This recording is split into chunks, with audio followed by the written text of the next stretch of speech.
Good morning.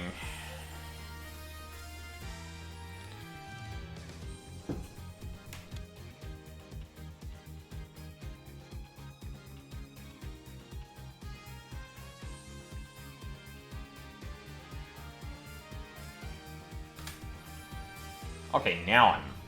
Okay, that was weird. Was my mic unmuted that whole time? I thought I... It's weird that the hotkey didn't work. I knew to some degree we were, me and Mina were going to have a yap session because I beat Chapter 4 of Deltarune. And I was right. The thing I failed to do was actually... You did? Okay, that's weird. No, okay, that's not, Oh, don't you fucking do this to me. Okay, hold on. I'm gonna need the connection to settle a bit. So, for context, the last 2 times I've streamed, my internet connection... Well, I don't know what it is. I know restarting the stream tends to fix it.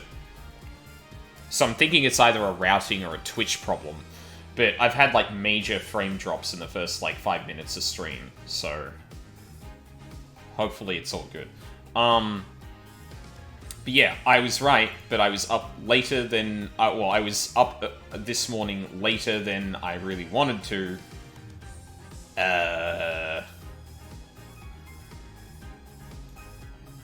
Like... Oh yeah, no, I can get up at 8:30 to do that. Wakes up at 9:30. Oh no. But anyway, we got the spoiler Deltarune yapping out of the way. Oh, actually, I should say that when I come in. Hello, Mina. Hello, Morphe, and hello, Luca. Yeah, hello, Luca. I did. I'll address that in 1 second. So we got our Deltarune yapping out of the way. But there is something I do want to, there is some cursed knowledge I was imparted, about the, check it out, I'm in the house, bits that Toby's been doing. His roast chicken posting? Yes, his roast chicken posting. Which I did actually see the in-game context for that one. So, that's all good there. Sorry, I'm gonna move the mic out of the way. But yeah, evidently, that whole check it out, I'm in the house like carpet was not dreamt up by one Toby Fox, but was actually a song in a... Was it Persona anime, was it? It was an original Persona anime called Persona Trinity Soul, which was so shitty that Atlus does not acknowledge it anymore. Yeah, and like... The start of that song opens with two brass instruments that are not syncopated. And I knew at that moment it was gonna be bad, and listen, I've really only been listening to rap specifically for the last, like, year. It's been on my periphery, but mostly my musical taste has been elsewhere, and, like, in terms of rhyming structure and all of that, I am still a baby in my knowledge. However, this had some of the worst, like, syllable extensions, and, like, I don't, like, at one point I don't think it was even on beat. Like, I think that also became not syncopated either, which honestly might be a mixing problem. Some of them are so unnecessary, too. Like, rocket fuel and house jack built on a hill. Like, you can just end it there. You don't have to add the last words. Yeah. It's like, imagine a rap that's all, like, making sure you get the reference. That's what it feels like. It doesn't leave anything... oh, gosh. It was bad. It was bad. Okay, so... to your messages, Luca. Watch my reaction to the end of Act 1, Claire Obscure. I think I might have a bit of a complex, like actual complex thoughts about it. To keep this as spoiler-free as possible, there is an event that happens that I think is a big deal for obvious reasons. Everything before that, awesome. Everything immediately after that, awesome. The way that plays out in real time, from both a gameplay perspective and like a scene pacing perspective, I think kind of fumbles it. Like, right up until the hit happens, it was working. And then the way they wanted to sell it more dramatically just didn't. Does pay off well by the end. Yeah, because characters' reactions to that are all amazing. Like, I love where it puts everyone after that event happens. But just, like, in the moment, I'm like, don't think that hit as hard as it could have. Like, I got teared up by things that happened a scene or two later, more than that thing. And yes, there was a lot of irony in some of the things I was saying to you and Val in Lethal Company. Let's just leave it at that. I didn't know how right I was. But yeah, enough about other fucking video games. Yeah, like video game. Yeah, Luca, and that's kind of my problem, is like, there are moments in that scene where I'm like, I feel like it was very easy to just, like, sit in the, like, this theatrical vibe the game puts on. But, like, there are things like that in that scene all at once that I'm like, oh no, this is just the writers, like, transparently trying to keep the... Whereas, like, there is a narrative device, I think I talk... You would have seen me talk about it in the VOD, but there is a narrative device that they aren't using in that scene, and in retrospect, it drives me crazy. Because you can literally have the, like, musical theater it takes, and, like, you know, even anime sort of, it takes multiple seconds for this thing that realistically probably happened in a split second to unfold, and characters talking and, like, trying to reason with each other and stuff like that. And they don't use it! And that would have been the perfect time to do it, because it feels like it robs someone of agency there. But yeah, I like that moment. I really still think the game is, like, on to something incredible. But it's one of those things where, like, you know, thing is at perfection, and then there's a blemish, and you're like, oh, come on. I could talk about that scene forever though. But yeah, that's not what we're gonna do today, because that would require spoiling Claire Obscure. Instead.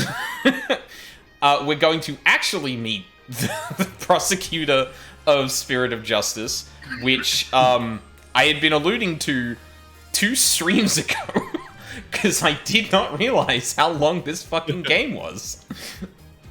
And yeah, I think we've given my connection enough time to settle down, so we should be good to go. Hell yeah. Oh, controller's not on. Oh, there we go. Alright. Can't believe Trucy got arrested before Maya. What's the world coming to? I think this is Trucy's first time being arrested, too. Yeah, it is. I hope she gets her frequent detainee punch card. Yeah, her yeah. first sticker. Trucy, like, trying to hold it together in the visitor's room, and Maya just looks over like, first time. Oh god. I'm fine. I'm fine. I'm Apollo Justice, and I'm fine. Is Apollo okay? He's been muttering to himself all morning. He's been like that since yesterday. I guess the pressure of today's trial is getting to him. I mean, you try and keep a level head after you see your entire, like, office painted with, repossessed, was it? Yeah, Yeah. repossessed stickers. Poor Polly, he's really tearing himself up over all this. Get it together, Apollo. Oh, yikes! Athena, when did you get here? Try to relax a little bit, will you? You're getting yourself way too worked up. Yeah, but I'm alright. I'm fine. I love how he's like, when did you get here? It's like, assumedly we came together, Apollo. Yeah, I've been here the whole time? What do you... We sleep in the same building, my guy. Yeah. You know, I did a little digging on this Nayuta Sadmati guy. He's apparently not your run-of-the-mill prosecutor. Oh, yeah? What did you find out? Well, they say he wields an incredible power to accurately read a trial's karma and its ultimate fate. Oh, okay. What is that supposed to mean? I don't have all of the details, but apparently he can foresee how the arguments will go, and even lead his opposition. So the defense basically ends up going in whatever direction he has in his head. It's like Blackwell, but less cool. Hmm. Yeah, it's like Blackwell, but a lot more dressed up in... mysticism. Oh, no, I don't think I can make that joke. Fuck. There's a quack doctor mysticism joke in there, but I don't know if I feel comfortable making that. Man, this isn't... Oh, there we go. Man, this isn't going to be a cakewalk if that's true. Emma did say she talked to him for us, though. Apparently he's a raging asshole. Ah, so business as usual then. Here's hoping that went well. In any case, it sounds like he's going to keep us on our toes.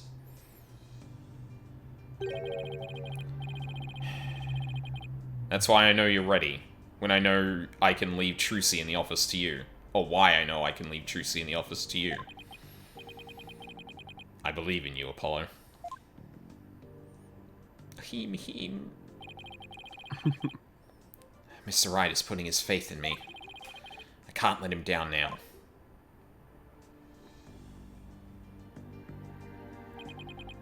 I'm fine. I'm fine. I'm fine. There he goes again. It's almost like he's chanting a prayer. I'm fine. I'm fine. I'm Apollo Justice, and I'm fine. What do you say so, Apollo? The trial will start momentarily. Is the defense ready? Yes, we're fine. Ah. Doesn't even need a megaphone. Trucy's fate and the fate of the agency rest on this trial. This is it, Justice. If ever there was a time to shine, it's now.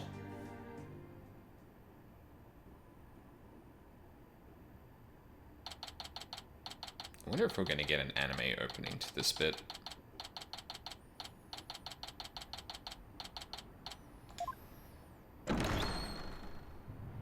Because if they were looking to flex with him entering the room... Oh no, he's already there. Just like the equivalent of Blackwell being dragged into the courtroom, but instead he just comes in with aura. Court is now in session for the trial of Trucy Wright. The defense is ready, Your Honor. Of course. And the prosecution?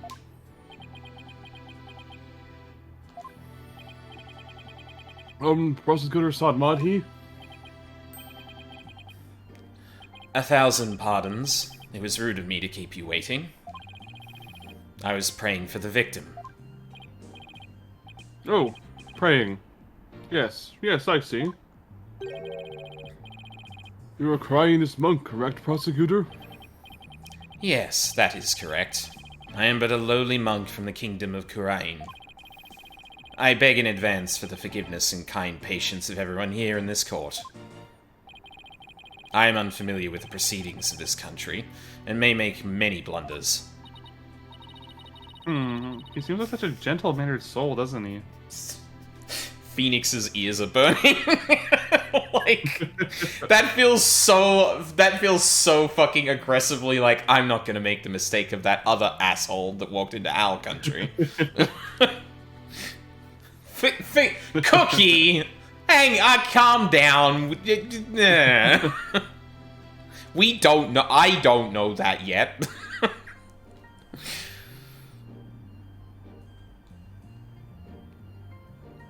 Sorry, go on, Mina. I already took this line. Oh, did you? Oh, I'm sorry. It's all good. I wonder if Emma had a chance to talk with him about Trucy. Now then, Prosecutor Sadmati, your opening statement, if you would. Certainly. In the name of the Holy Mother, I vow to guide the victim's soul to a land of eternal peace known as the Twilight Realm.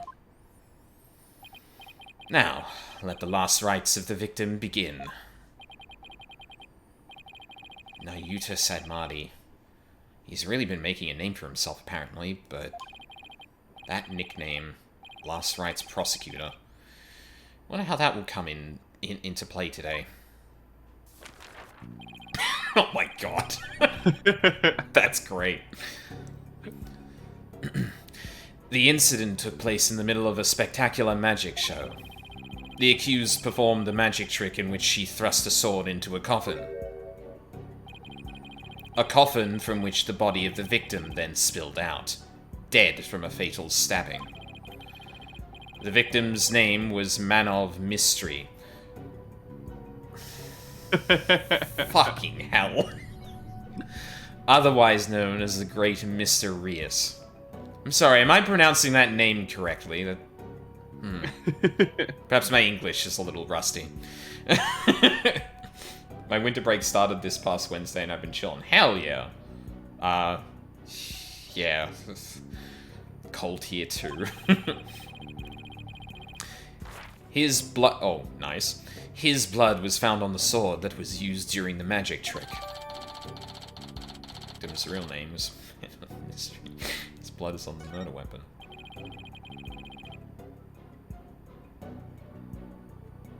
So his death was just an unfortunate accident? Quickly have a look at that.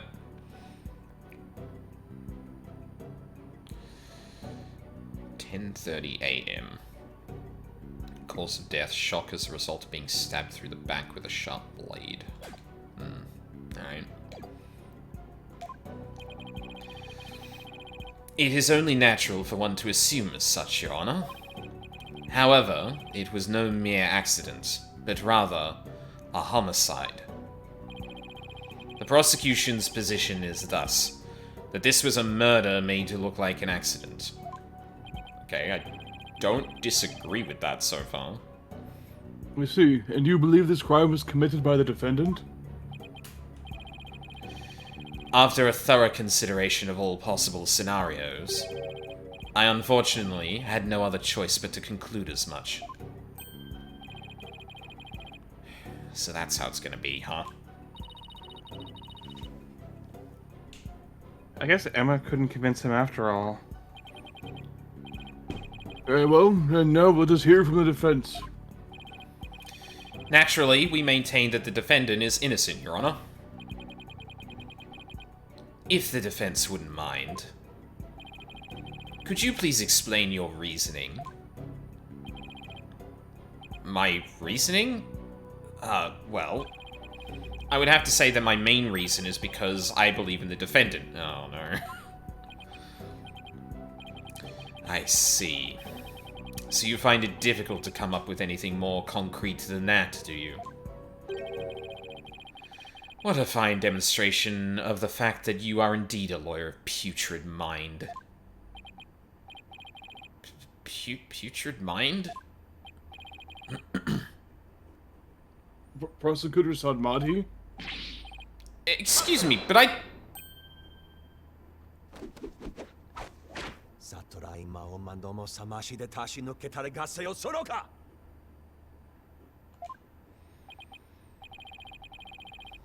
If you don't mind my asking, Prosecutor, what was that you were just chanting? A sutra of the Holy Mother that guides those of tainted soul toward enlightenment. It is a Quirinus incantation to awaken the foolish from their fruitless slumber. Fitting for a lawyer who indulges in such fantasy as the innocence of the accused. I see. So basically you're asking the defense to get real? Oh, Judge, no. Allow me these few words, defense. It is my duty as a monk to punish sinners, and to guide victims' souls to the Twilight Realm. Should you show repentance and admit to the accused's guilt now, no harm will come to you. But, should you interfere with my sacred last rites for the victim...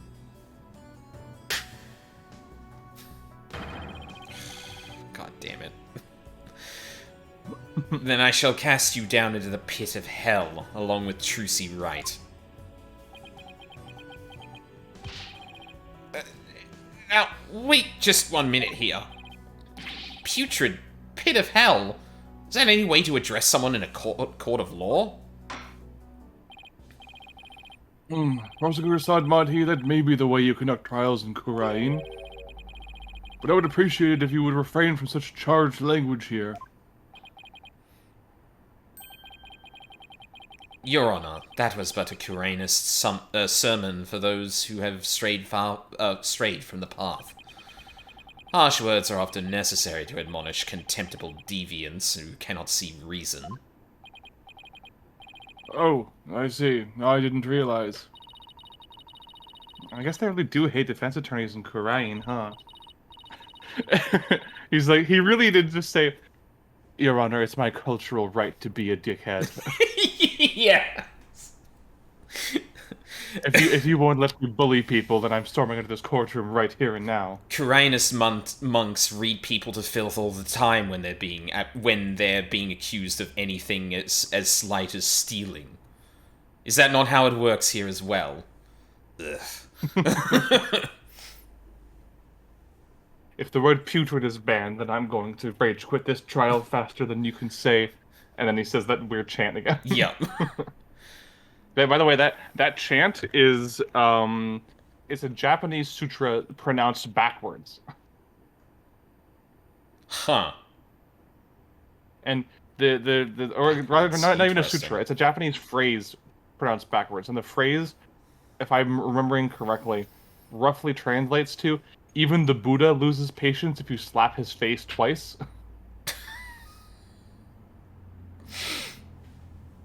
You know what? Yeah, alright, that's that's a fucking phrase, goddamn.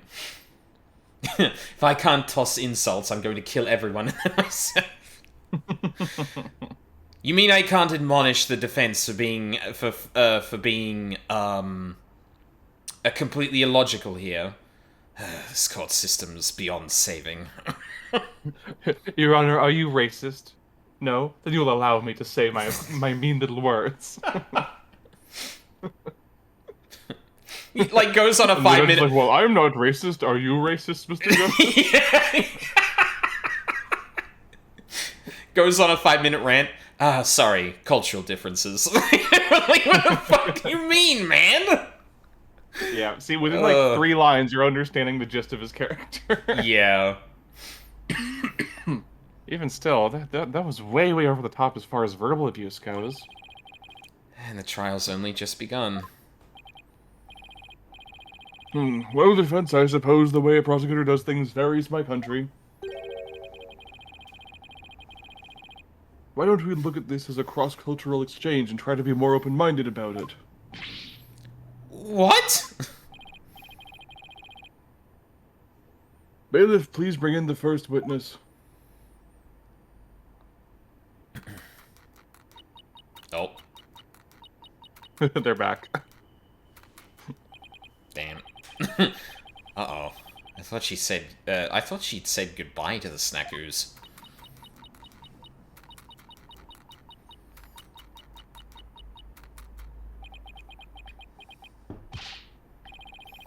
Detective Sky, the courtroom is no place for gorging yourself. What's wrong with having a little snack? Girls gotta eat, right? That's a good pout. She seems a little stressed out.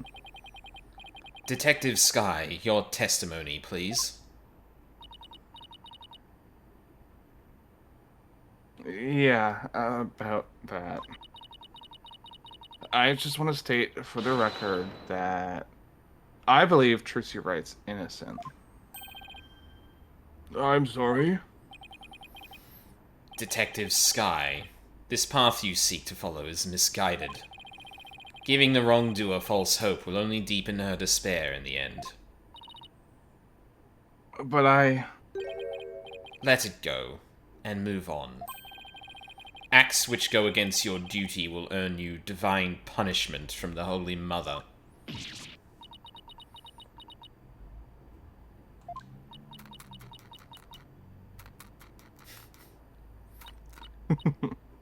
No! No! Oh my god! That was fucking... Trixie turned into the pleading emoji for a second. Yeah. Mid-snaku when she gives you this look. Fine. I don't know about like the divine punishment part, but I don't know about the divine part, but I got the punishment bit loud and clear. I guess Emika signed tons of paperwork or something for sticking up for Trixie. She and Prosecutor Sadmati don't seem to get along very well, do they?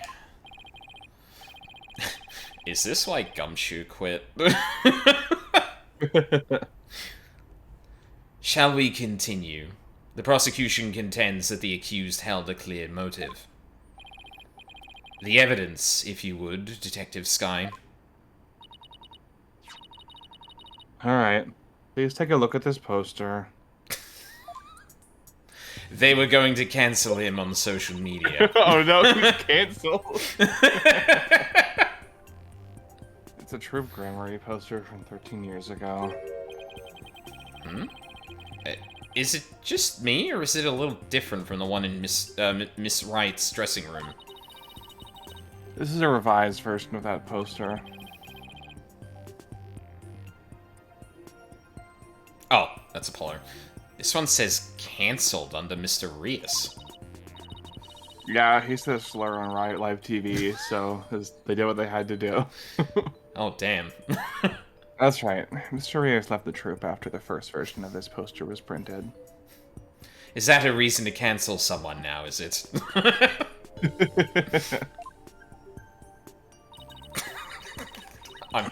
Take a look at Mr. Rios' right forearm near his elbow. I'm sorry, I need a screenshot of this shit. No! Oh, game. Wait, See what? the big scar there? Why did that... Oh, if I hit another button after I've made the UI go away. Okay. Hopefully print screen jumps in quick enough to grab that. Yeah, okay, there we go. I was trying to use snipping tool, but apparently fucking game's just like, oh, you pressed a button, time to go back and not hide the UI. No. Which, to be fair, if you didn't know which button you hit to hide it, it's probably good that it does actually return you to that if you press any button. But, ignoring in this specific circumstance.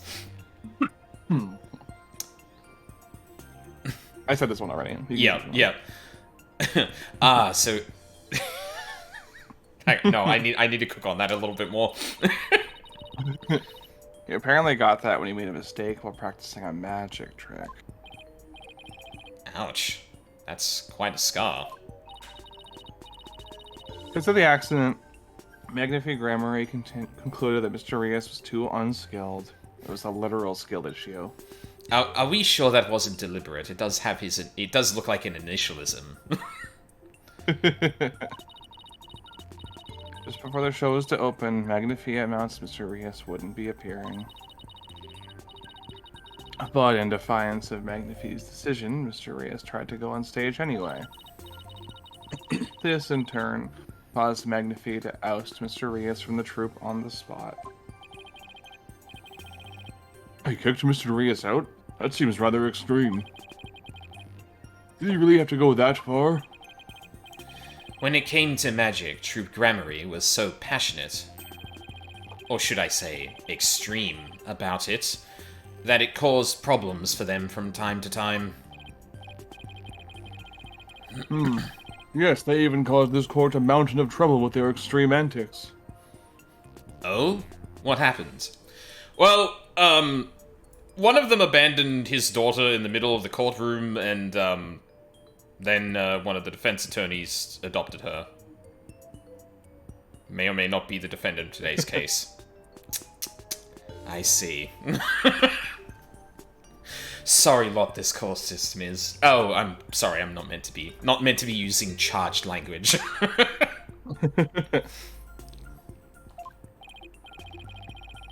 And now, the troop's successor has committed a murder. It seems the troop's rare talent was inherited by the right person after all. A putrid talent for criminality.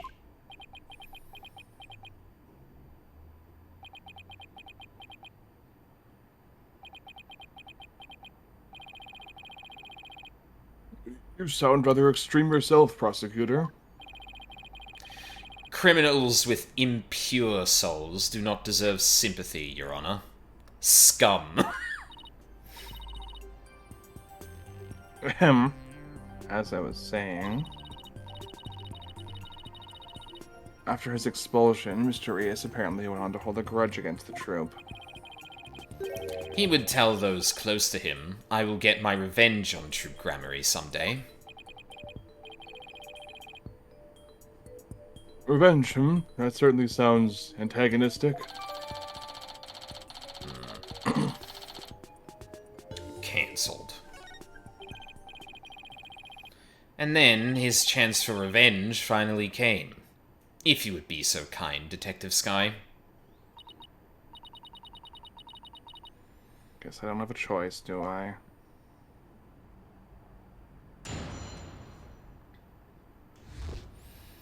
The defendant's motive.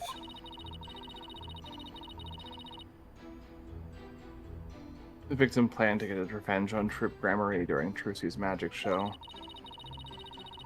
Mr. Reyes was going to first steal the Gramarye notebook from the defendant.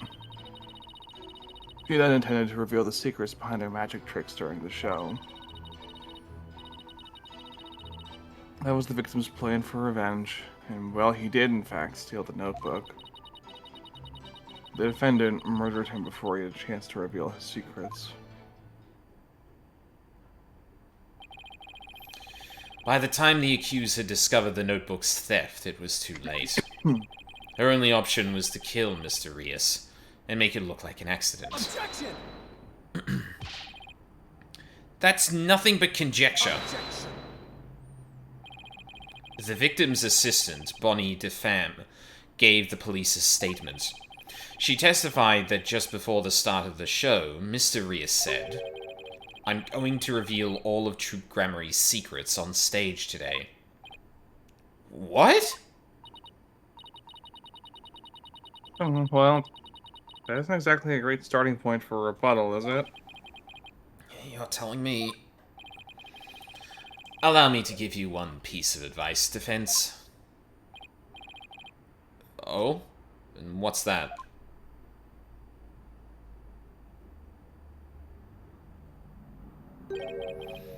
Let it go and move on. Excuse me? Helping a sinner will only sully your own soul. One possessed of an unclean soul will burn in the flames of hell, and then be ever burdened with that sin in their next life. But I don't believe in that sort of thing. Besides, I have no intention of giving up.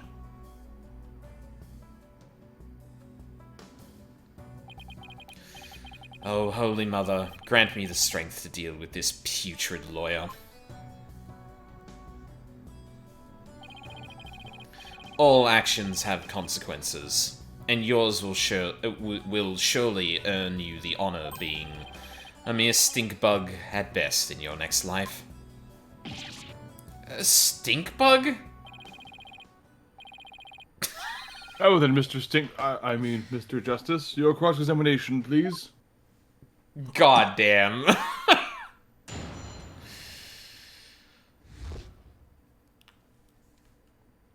Ah, what a detestable fucker. Like, god damn. I hate him. Right? Within minutes. Yeah. Ew. It doesn't have the tone of this statement, but he does very much give off ew criminals. But it's so much more. Yeah. It's so much less petty than that. He's like, no, anyone who does any crime,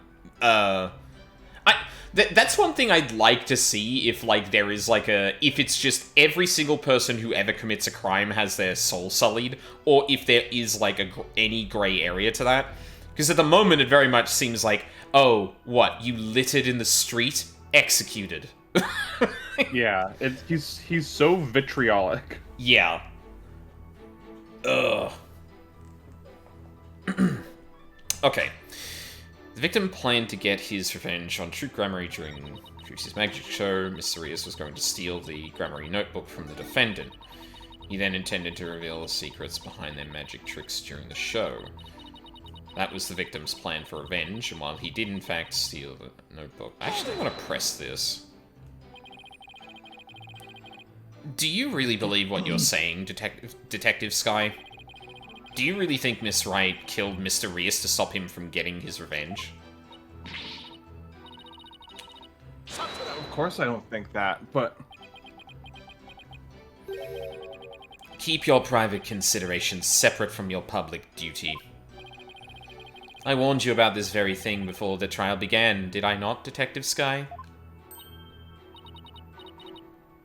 Yes, you did. Please recite my exact words to you. Emma Sky, you are a detective first and foremost, not the accused's friend. Remember your duty and fulfill it faithfully. Don't think about what your contributions to a corrupt legal system will do, just fucking go with it, bro. Excellent. So you do remember what I said to you. I do find it interesting that he is saying this despite the fact that he probably deep down thinks this whole thing is fucking stupid. Right?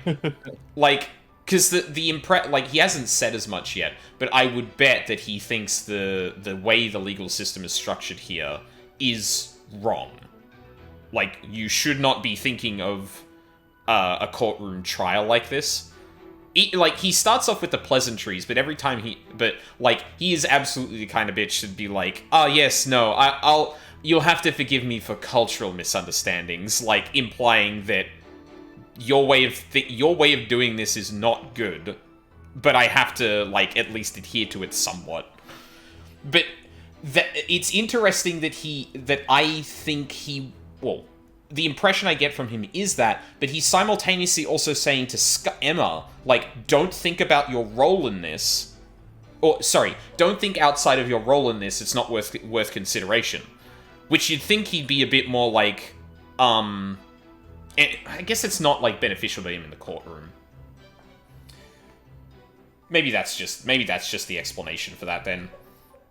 Do you understand why I think that would be, like, kind of, like, in tension with those two things being in tension with one another? Yeah, I totally get what you're saying.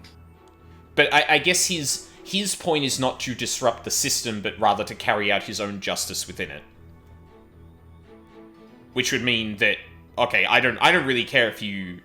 I don't care about, your role in this potentially being problematic in terms of the wider system. This will benefit me and what I am seeking to do, and I believe it is just. Therefore, you should act this way. Is probably the way I'm going to choose to read that.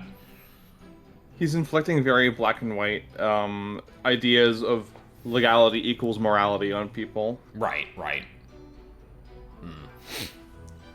Your devotion to your work will be rewarded, for the Holy Mother sees all. This Holy Mother is no scientific concept I've ever heard of. Those two really don't get along, do they? Well, science and religion go together about as well as soil and water. As I was saying. Dios mío, he's a liberal!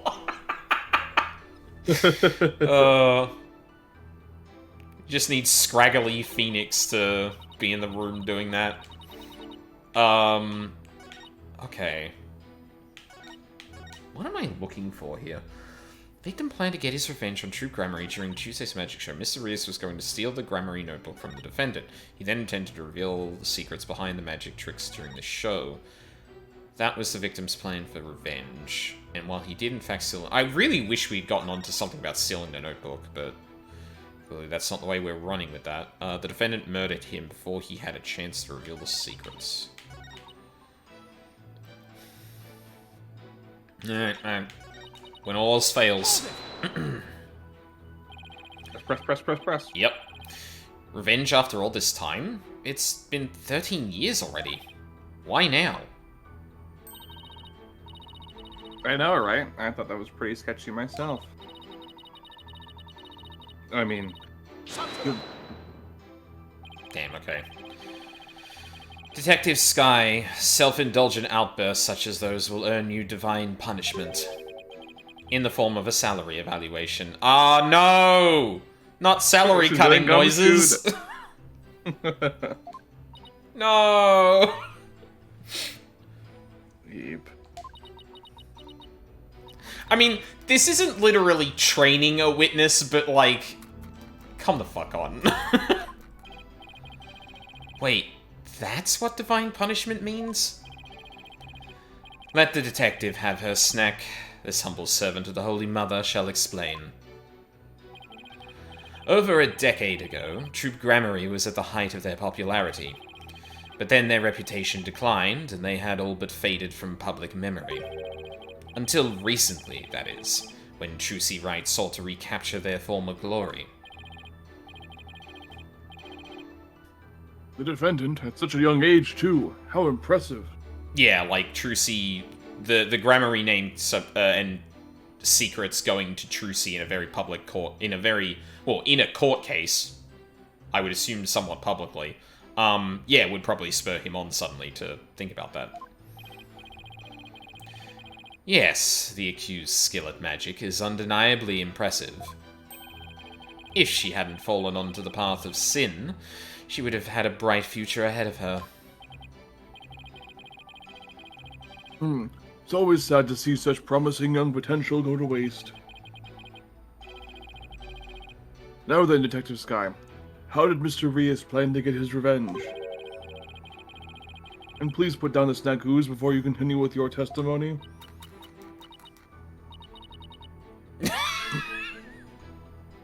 God. Yes, Your Honor. Sopping wet cat.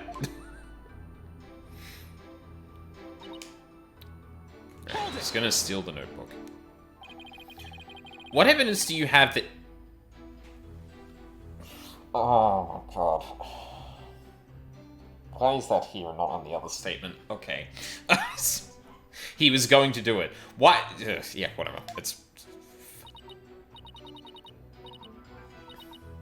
Well, you see,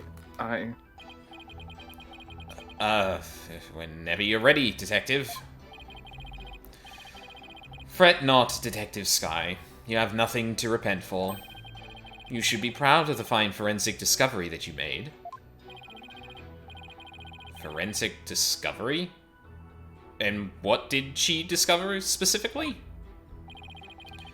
Detective Sky identified a certain set of fingerprints on the notebook. Upon further inspection, she determined that they belonged to Mr. Rias. What? The detective found the fingerprints entirely of her own volition. For that, I must say well done, Detective Sky.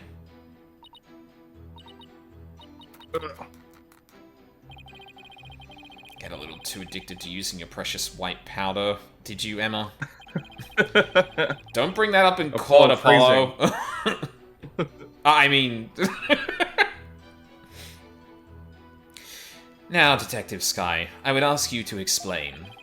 exactly how Mr. Rias intended to use the notebook to extract his revenge. Alright. Well, first he stole the notebook. Thank you for munching, Emma. Luca. Sure, yeah. I'm going to reveal all of True Grammary's secrets on the stage today. That's what Mr. Rias himself said, right?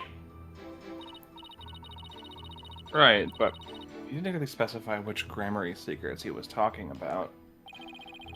But the prosecution thinks he was referring to the secrets behind True Grammary's magic? Yes, that is the prosecution's assertion. When the accused realized that Mr. Rias was to reveal her family's most closely guarded secrets, she naturally panicked.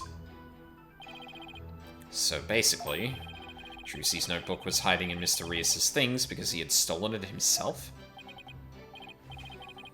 I see. Truly a motive that only a magician could have.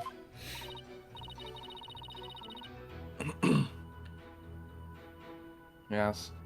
That's what the prosecution believes, anyway. We already pressed this one, so now... I'm sorry, but what exactly is the basis for claiming it was murder?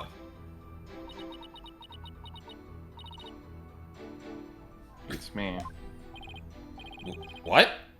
The basis is beats me? You ought to ask Prosecutor Sadmati over there, because he hasn't told me his reasoning either. Detective Sky, your feeding of information to the defense has not gone unnoticed by my eyes. I mean, the defense was asking a very straightforward question. The bad karma of acts which go against your duty will impinge upon you in the next life. But even before that, I may impinge... Am I saying that right? Impinge? Impinge, yep. Yeah. Upon your job in the form of a transfer. Oh, please don't get me kicked out of the forensics unit. Anything but that. Poor Emma. She's really been risking everything for us. Also, where the fuck does he get off thinking he has the power to do that? Fucking asshole. I mean, I guess he is here on authority of Edgeworth, so... Well, Prosecutor Sadmati, what are your grounds for claiming homicide? It was the luminous tape in the understage passage. I realized that it had been moved. Moved so that Mr. Rias would climb up into the downstage coffin by mistake.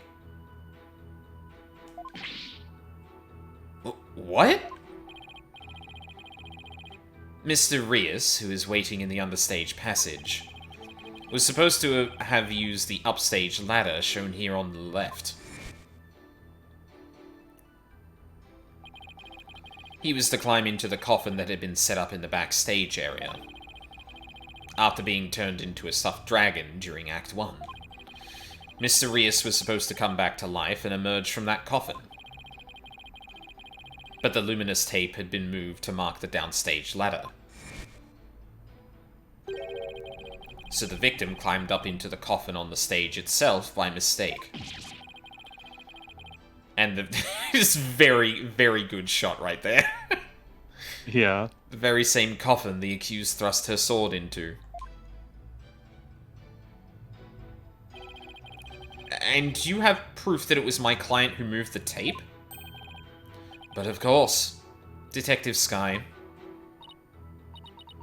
Huh? Oh, that's right. I identified the defendant's fingerprints on the luminous tape. I mean, that could have gotten there from any time. So, like... You... what? He actually had proof?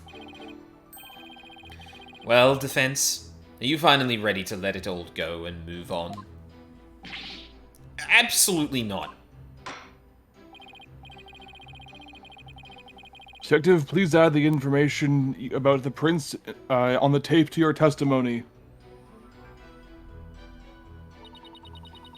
If Enid's prints were on the tape, I guess she must have moved it during the show. What made you think to check the Luminous tape for prints? Well, I bet it was detective's intuition. I tested not just the tape, but just about everywhere for fingerprints. Oh? I tested pretty much every single surface in the theater. I mean, it was so nice to be able to test for prints without anyone getting mad at me. It's great that you're enthusiastic, Emma, but there is such a thing as too enthusiastic. Also, I'd probably point out here that, in this specific scenario, you could pick up false positives by, dusting things that aren't relevant, necessarily. Mm-hmm. You found a handprint of the victim on stage left. But, trying to connect that to the crime without, further evidence is obviously a little folly. But I guess, Yeah. in specifically looking for evidence, it's it's up to people to interpret whether or not those things are actually meaningful. And obviously For here... sure, yeah. For here, Sadmadi makes a good point. If that tape was in fact moved, then the prints are relevant. But the idea of, Emma just accidentally finding, shitloads of things for Sadmadi to, put together and, discard as he needs is, yeah, not great. Absolutely. And, the tape was moved. Oh, sorry, you were going to say something? No, I want to see if they pointed out here. Oh, okay. To guide Mr. Rios into the coffin that was downstage? If that's true, it does sound like a murder rather than an accident. It certainly doesn't help that Trucy's prints are on the tape. Ugh. Wait, Trucy wears gloves all the time. Exactly. And you have a piece of evidence that points that out, right? Do I?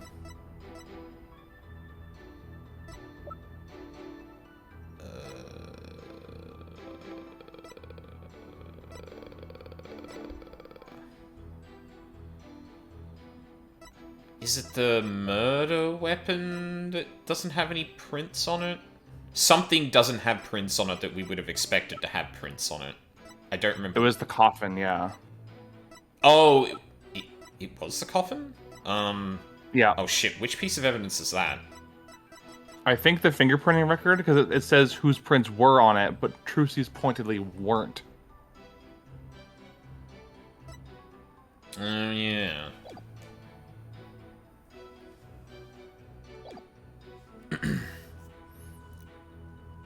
I wish I knew what sound would even be appropriate to make in this situation. Oh, that didn't have a looping conversation. Interesting. Or maybe it did and we... Oh, this whole thing about the tape was moved and that might have been the looping bit of dialogue.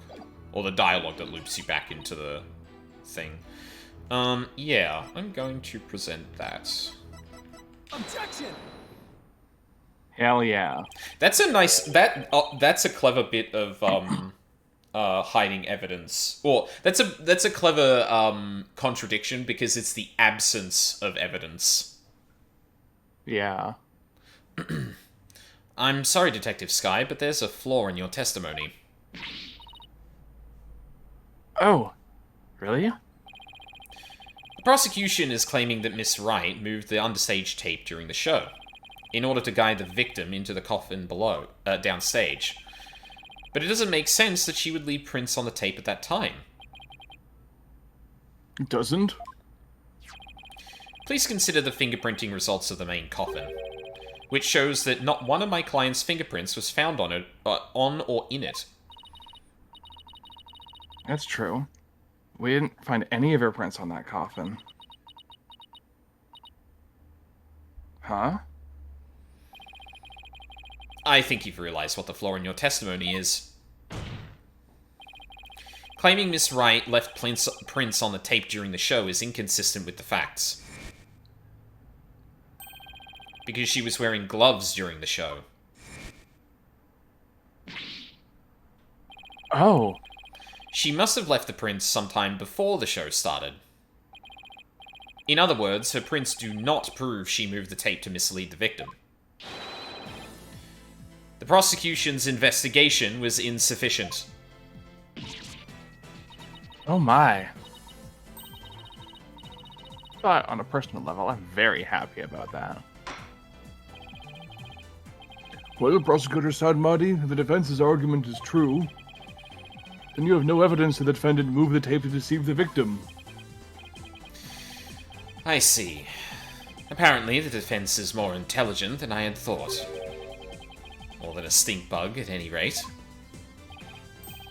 Come on, you can bump me up to at least a stag beetle now, can't you? Will they really be any better? Yeah, stag beetles are so cool. Yeah, they are. Have you seen JoJo Part 7? 8? 8. 8, Yeah. yep. Categorically, one of the coolest insects out there. Absolutely. Of course! Way better! Stag beetles are cool with those huge mandibles of theirs. Alright, Ipa. If the defense wishes to be promoted to a stag beetle, then answer me this question. Alright, shoot. Even with no evidence that the accused moved the tape to misguide the victim, the victim still climbed the ladder using the tape as a guide, and entered the coffin on the stage. The accused then thrust her sword into said coffin, with the victim in it.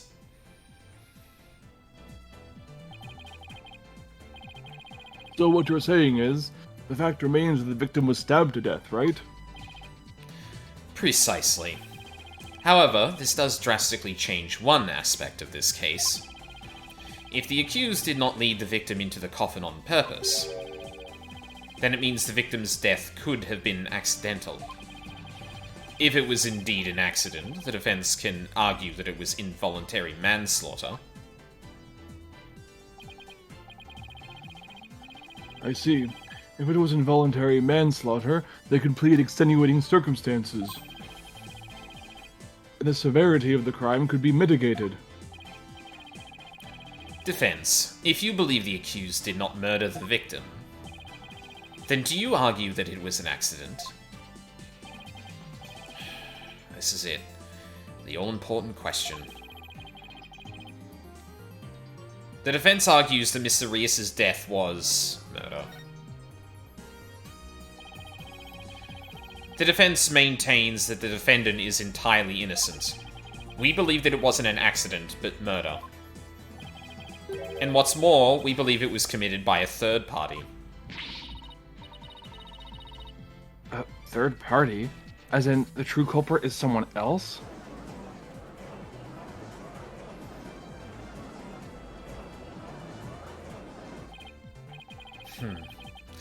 That is quite a brazen claim to make, and one wholly without grounds. Your voice is as loud as your suit, and your mind echoes just as loudly in emptiness. Damn, just say something about my hair next time. Surely you were but a loud red pepper in your previous life.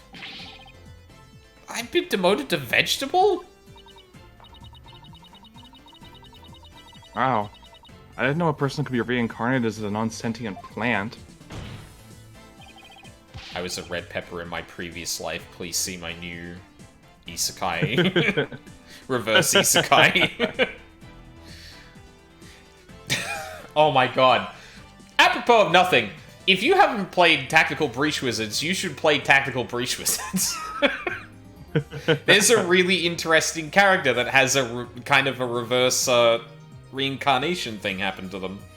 It's really fucking cool. It does sound very interesting. I can tell you about it if you don't plan on ever playing it, because it's obviously a very particular genre that's... the story is probably not the most compelling part of that, but I do... Well, sorry, let me rephrase that. The story is never going to be the selling point because it's a tactical game, but, like, I think, like, a lot of the writing and story in that is actually, like, stellar. It does seem really cool, yeah. It's been on my list for a little while, I just haven't had the opportunity to get around to it, unfortunately. Okay, cool. Yeah, I won't say anything then. But yes, good game. Just some oddly relevant geopolitics in that game, I'll say that. Yeah, well, great writers don't see the future, they read the present, right? It's true. In any case, I do have grounds to make this claim. Let us hear this reasoning of yours, then. Alright. But before I give it, there is one question that we need to address.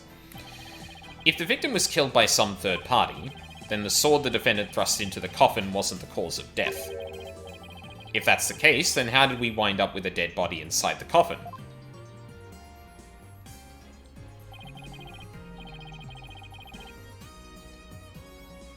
Very good question. Now let's hear your opinion, Mr. Justice.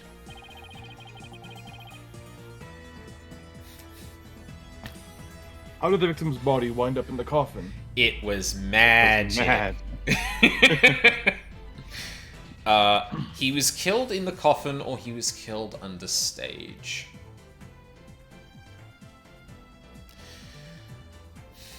I mean, if he was... I find it very hard to believe he would have been killed in the coffin, but not killed by Trucy. That would be the more wild claim to make. But the more logical part of me is like, okay, so he must have died before it was in the coffin, which means he was probably killed under stage.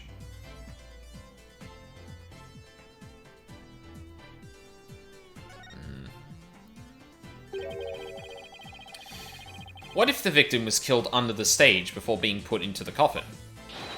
In other words, what if the victim was already dead in the coffin from the get-go? Oh, I see. In that case, the defendant's sword wouldn't have been the cause of death. How do you respond, Prosecutor Sadmati? That would be pretty clever, because that could potentially get the blood on the sword. To make it look like... Huh. But then you'd have to guarantee that, like, the wound caused would be a single wound. It's actually normal for a corpse to be in a coffin, there's no crime. Oh, not guilty.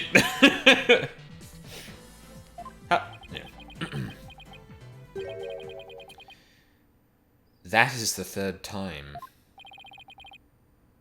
The third time of what? Yeah.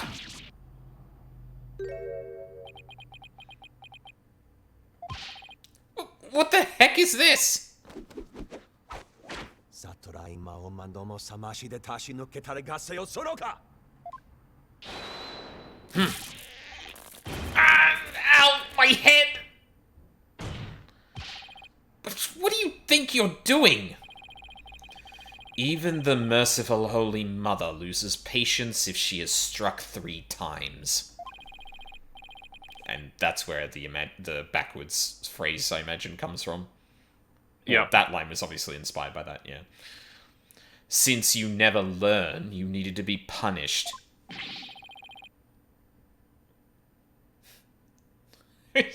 We actually have a strictly no spells rule in this courtroom after the Dahlia incidents. And don't get me started on the whip incidents either. Ugh. We had a long, protracted talk about that one, and it was only permissible at the time because of the Von Karma name, and I don't really want to get into it. Why don't you let me worry about what I need and don't need? It is what you deserve for interfering with my sacred last rites for the victim. You are a brainless lawyer chasing phantoms. You know nothing. Let this humble servant of the Holy Mother give you an edifying sermon. A sermon? Now? There is a passage in the sacred scriptures of Kuranism.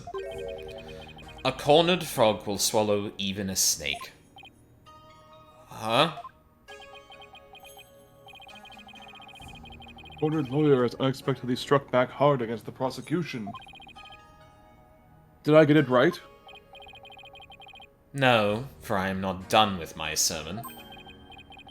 And yet the frog still dies, its belly bitten and torn from within. Just great. And in this case, you are that frog, Defense. Banging sermon, my man.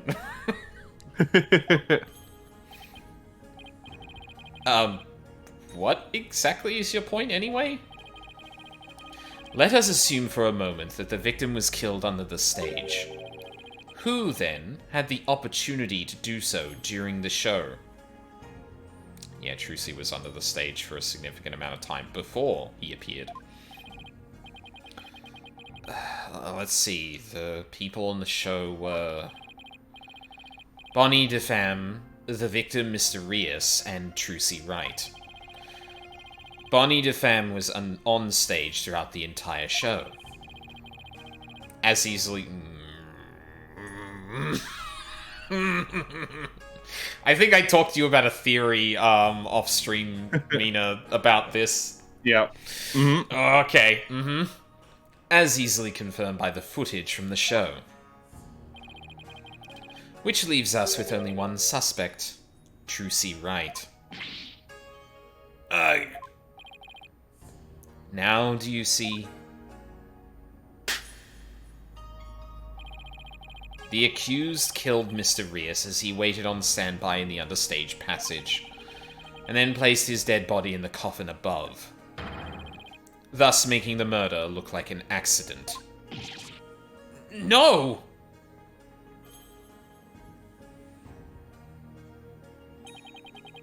Oh, great and merciful Holy Mother.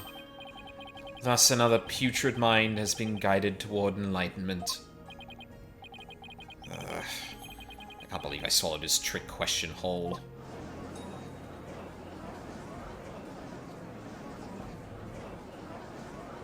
Objection!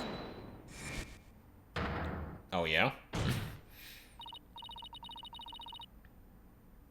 Sorry, but I have to raise an objection here. Athena?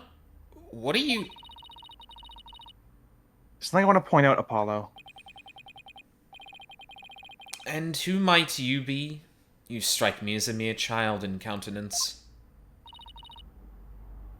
I may be young, but I have an attorney's badge just the same. And you would contribute to this discussion in that capacity? I most certainly would.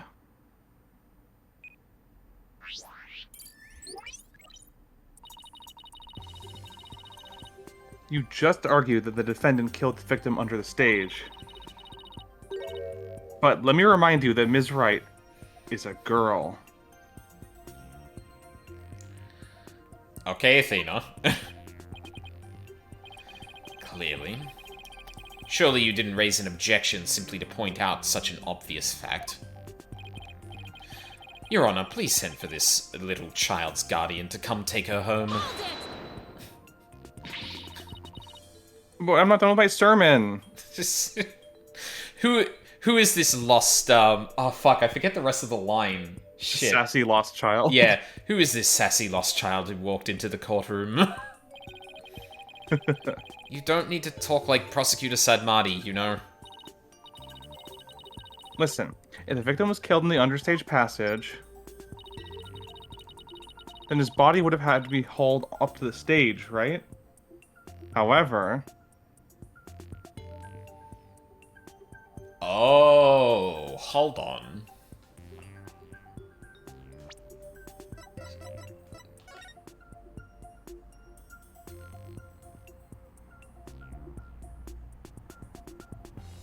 He did have the hook on his back. Huh. Ms. Wright is a young girl, and a pretty petite one at that. She couldn't possibly have hefted that large body up and put it in the coffin. That's true. It does seem like it would be a rather difficult task for the defendant. I don't think even I could do it. What do you think, prosecutor? Who's the child now? In my religion, the priestesses of Kuranism are revered as the pillars of our beliefs. So I naturally hold nothing but deep respect for women. I also think highly of the female perspective. Says the man who called this fair maiden a little child. Yeah, exactly. Who's a fair maiden? Apollo. Be nice. Yeah. I agree that your point is worth discussing, Defense. How, indeed, was the dead body raised up into the coffin? By the accused Trucy Wright, that is. You're committed to pointing the finger at her no matter what, huh? Then you explain how that'd even be possible. But of course.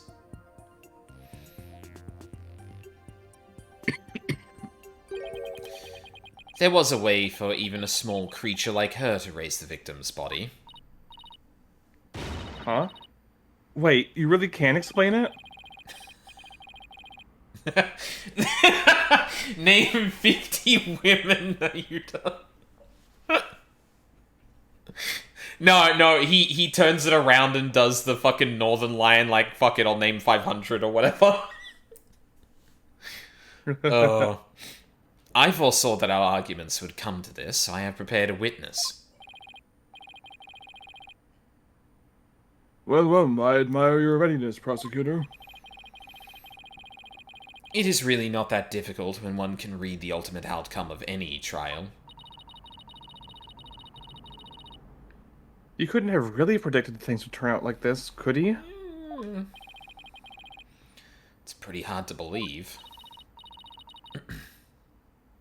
Excuse me, but may I step down now? Yes, I suppose you may. One moment, Detective Sky. I'm sorry for, the way I handled all of this. You did a fine job, Detective. Your testimony was invaluable. It was? Yes, you served well as a detective and did not allow your personal feelings to interfere. You overcame the conflicted emotions you felt and performed your duty admirably. You will be rewarded for your fine work. Oh. Thank you. I hope we can work together again in the future. Emma seems bewildered by the unexpected praise. Yeah, like that legitimately might be one of the most genuine things a prosecutor has said to a detective in this entire series. Yeah. Like, even... You just had to endure threats and bullying to get it. Yeah, exactly. There's definitely a lot of, like, fuck. There's a phrase for that.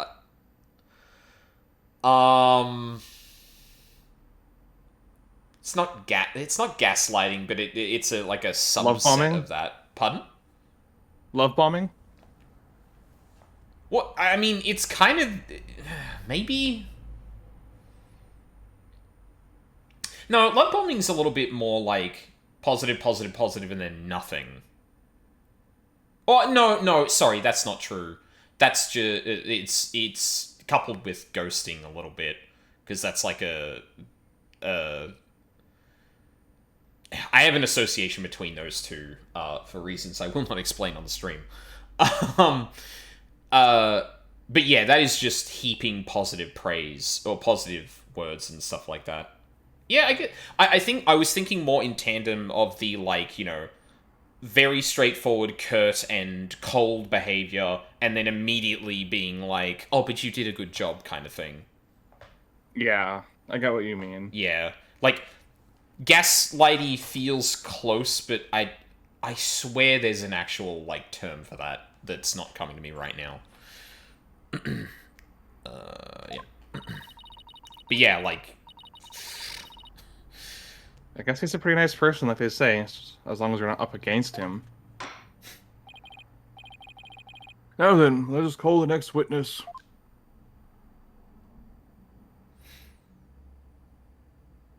of course.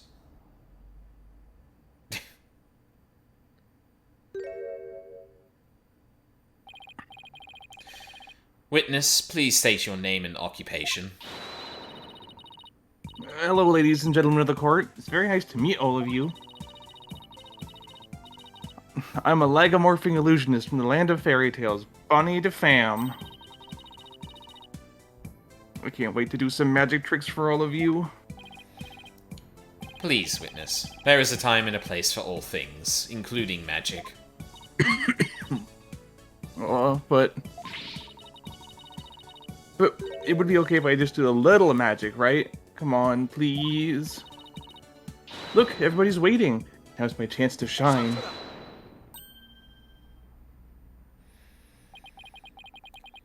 That is your second time. Second time doing what? There will be no further warnings. You should know that from our preparatory meeting, correct? Yep. Is no one exempt from His Holiness's Rosary of Suffering? His Holiness!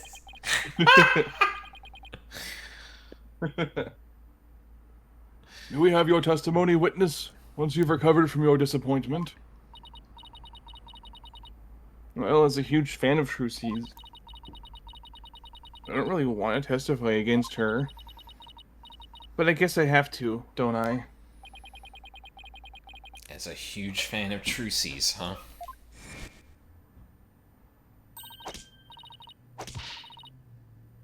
Should I take this again? Yeah, take this again. Okay.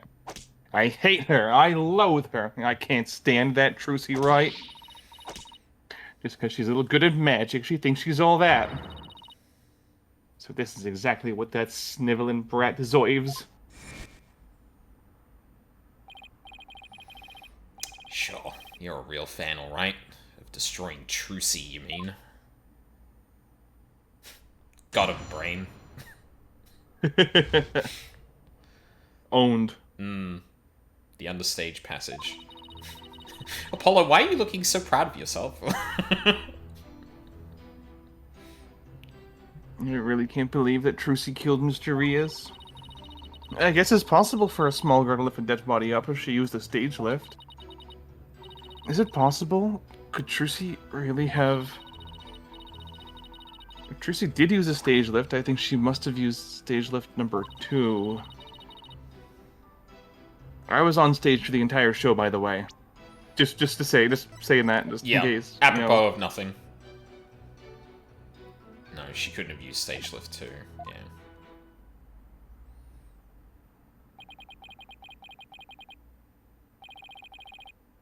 You were on stage the whole time, and you're sure about that? There is no question. The entire audience could testify to that fact. What's more, she is shown clearly in the TV show footage as well. I couldn't possibly have killed Mr. Rias, not little old me. And that's why you're the perfect... you're the perfect person to have done it. Therefore, the only person who could have killed the victim under stage is the accused. Furthermore, by using a stage lift, even a petite young lady could have raised the body up to the stage without difficulty. You've got to be kidding me. Very well, the defense may now cross-examine the witness. I think we might take a break here. This is probably a decent spot to take it, I think. Yep, that sounds good to me. Yeah. Gross. Still hot, but... yeah, like, that was about what I was expecting.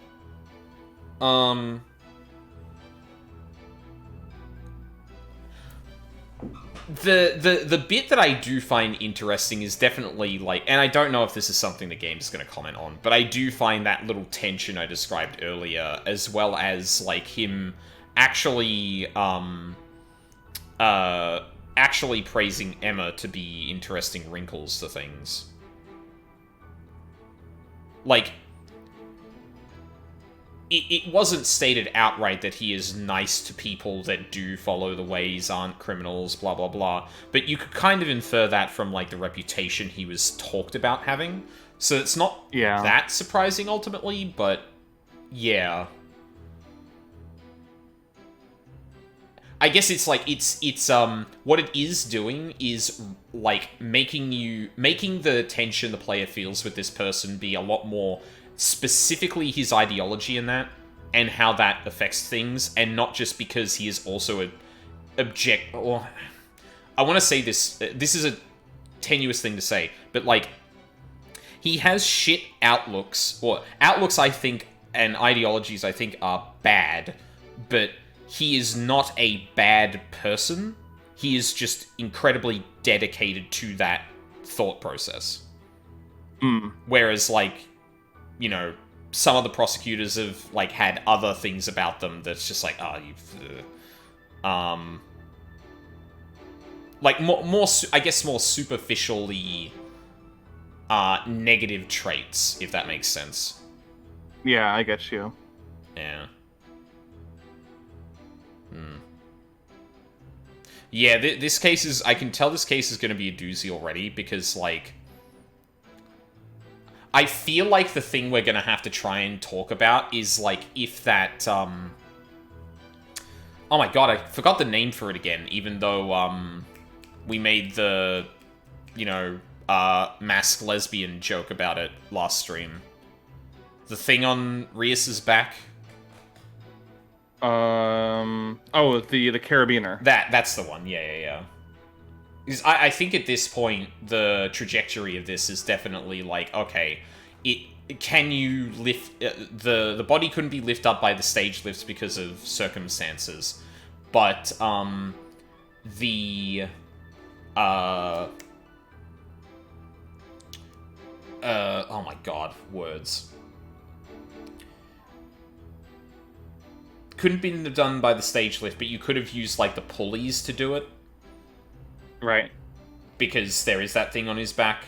And I guess there's... Well, he would have had that on his back for other reasons than just that. But it is, like, a convenient thing to use to potentially move his body into the coffin. But that raises a whole bunch of questions about... Yeah, words are hard.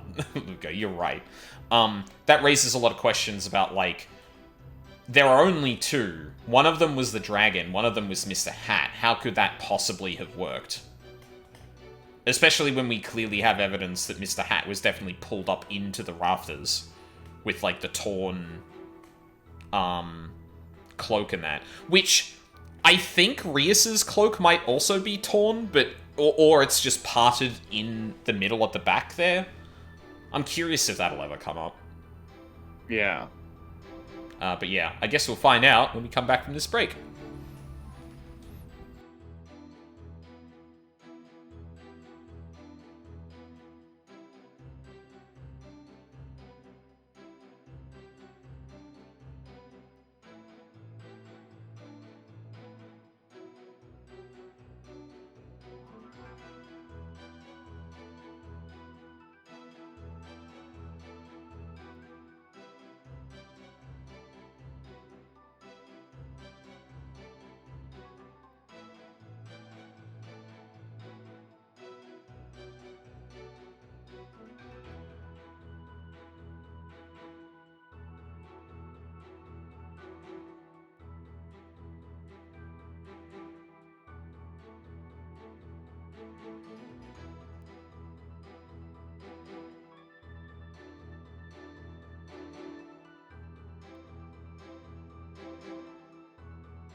I'm back.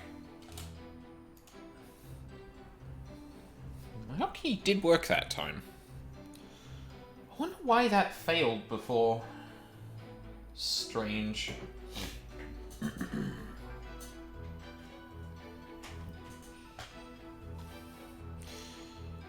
How we doing, chat room?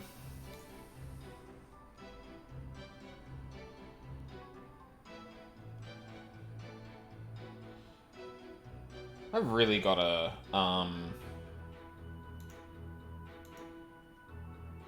Okay, playing Hyrule Warriors. Hell yeah. God, I haven't played a game in that series in ages. I think I played, the one on the Wii U. Yeah, that was a long time ago now. God, family of us haven't been able to stream, sadly. Oh, that's unfortunate. Hopefully it's still a good time.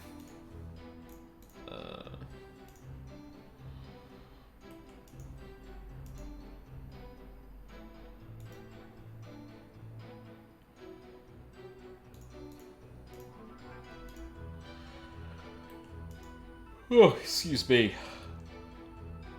I don't want to bother him with my funny voices. Yeah, that's definitely fair.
Oh boy.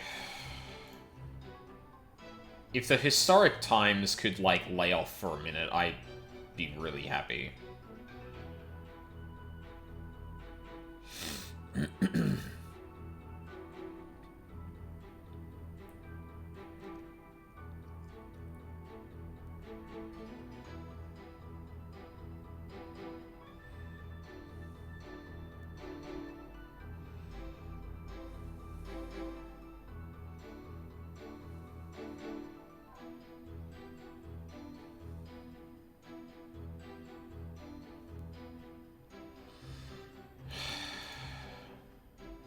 I think the US's involvement in the bombings is only coming out because Ted Cruz slipped up.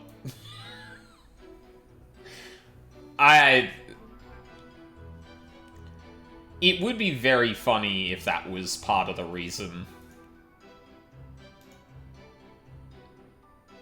But, like, I'm pretty sure if I'm reading things right, that, like, nah, someone in particular is being very, very vocal about the fact that that was Americans. So, yeah.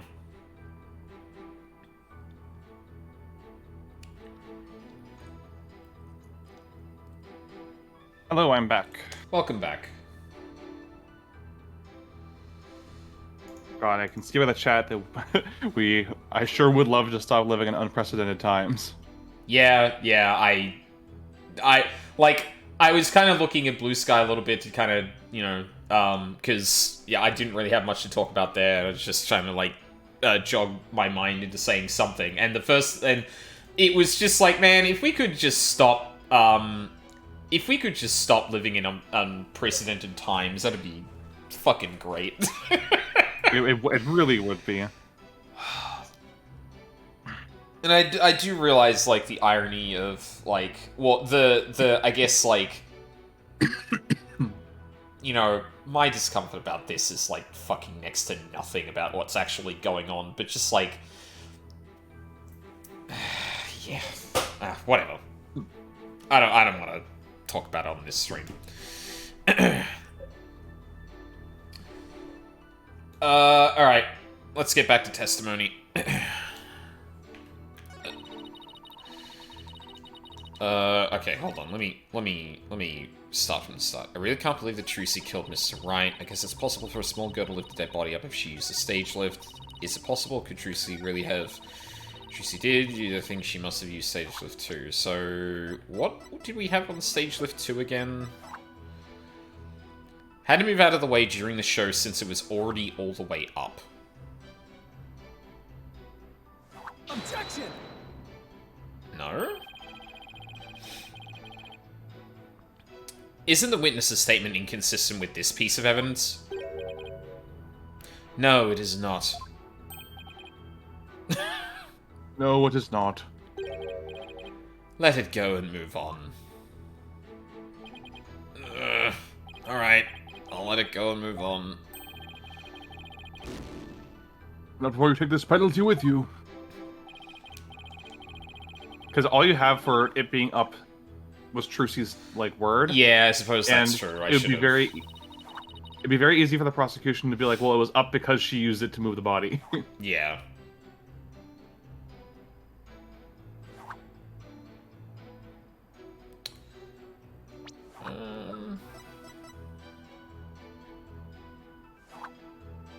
Guess there's no reason it can't be wheeled, like, in front of one of the ladders. I guess we'll press it then. Stage lift 2? You mean the stage lift shown here on the left?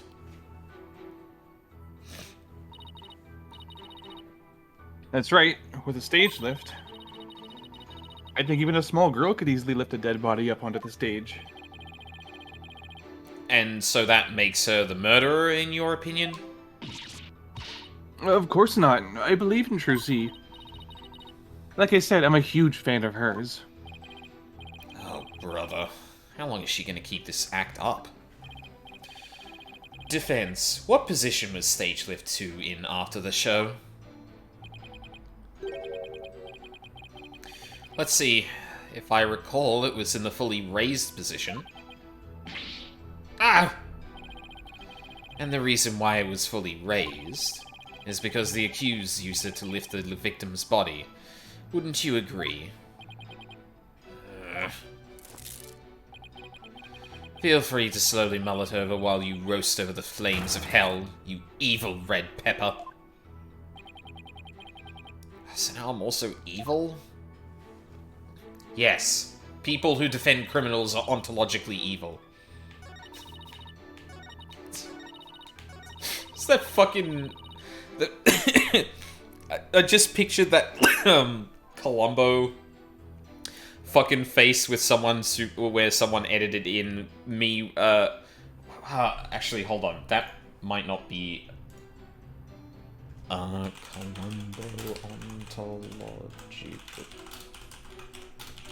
I don't remember if that actually. Oh no, that's not usually associated with Columbo. Interesting. I only saw that in reference to Columbo. But there's a kind of meme that's like how I wake up knowing my enemies are ontologically evil and there is no act against them which is wrong. Now I got another picture to throw up on that meme, I think.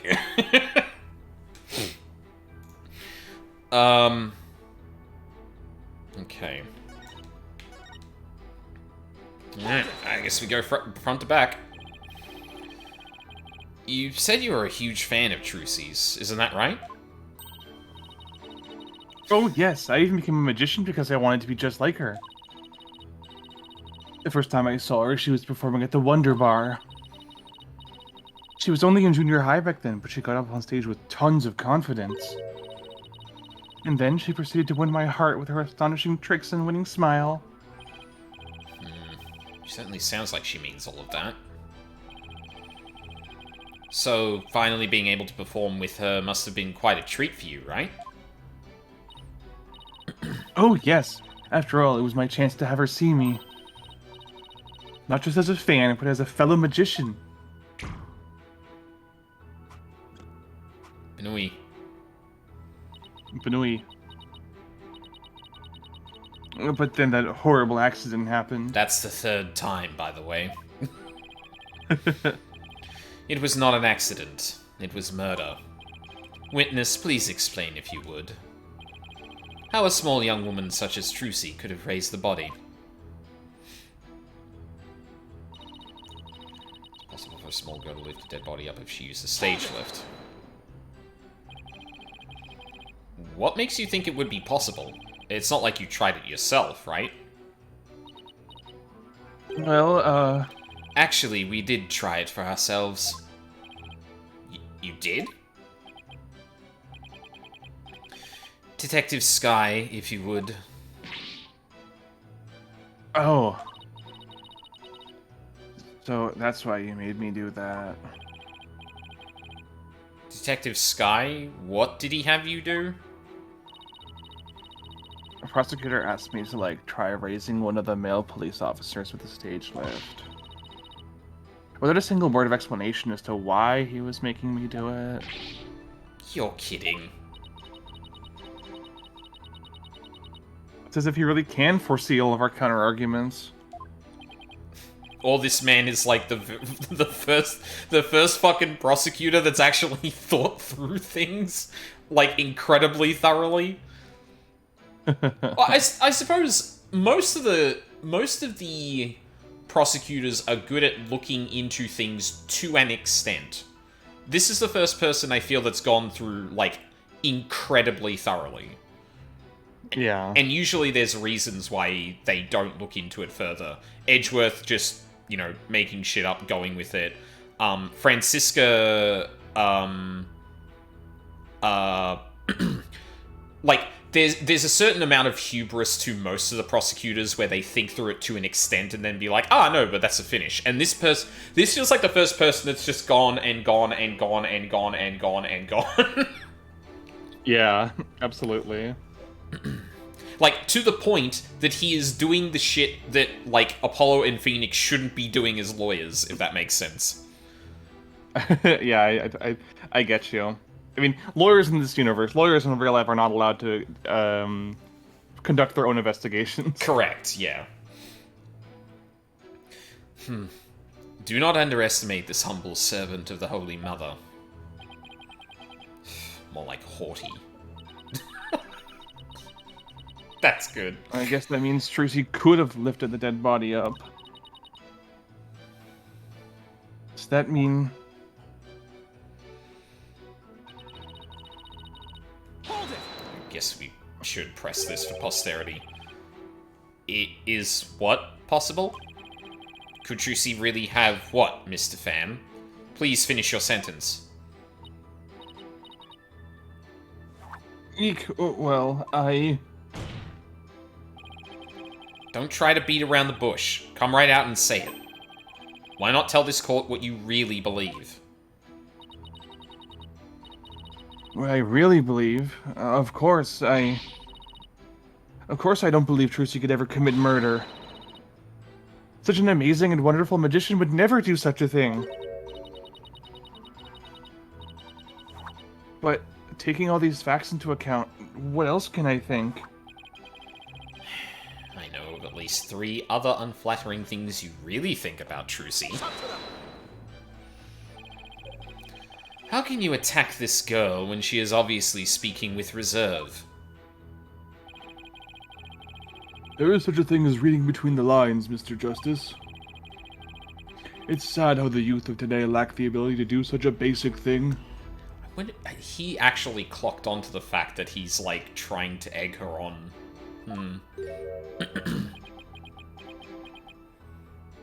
I feel like most prosecutors would have just been like, okay, he's badgering my witness over something that might, like, you know, implicate his, implicate the defense, so, well, the defendant, so, just let him do it. Looking at me like that isn't gonna help me stick my foot in my mouth less, Your Honor. Witness, please describe what the accused might have used to lift the dead body. Alright. We already did that one. Hold it! Oh, this is the one. You didn't have a single spare moment to slip down to the understage passage? Don't tell me you suspect me now. Actually, now that I think about it, maybe other prosecutors have done that. I don't remember who, though. Done a thing where like, the defense has to be a little bit terse with, or a little bit firm with the defense and gone, Your Honor, why are they badgering my witness? Fuck, I'm struggling to think of an example of that, though, but it feels like that's something that's already happened. I'm just trying to do my job by fully examining your alibi. Depending on how solid it is. Oh, Edgeworth, yeah, I think he might have. Depending on how solid it is, I might have to suspect you, yes. You gotta be kidding me. Don't spit on my head and tell me it's raining, lawyer boy. I'm right in the footage, or are you too much of an idiot to see? Huh? Mr. Pham, are you feeling alright? You seem suddenly different. Oh, where did that come from, right?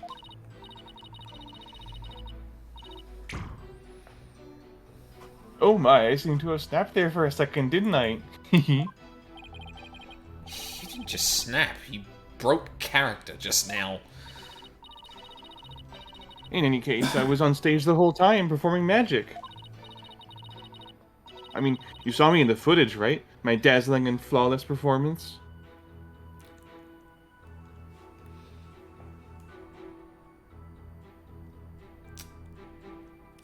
I wonder if you could kill him with the pulley hook. Sorry, my brain is going wild places now to try and, like, think about how she may have been involved in this. Flawless? That's odd, considering what you told me. You said that you'd made a mistake with where you positioned Mr. Hat.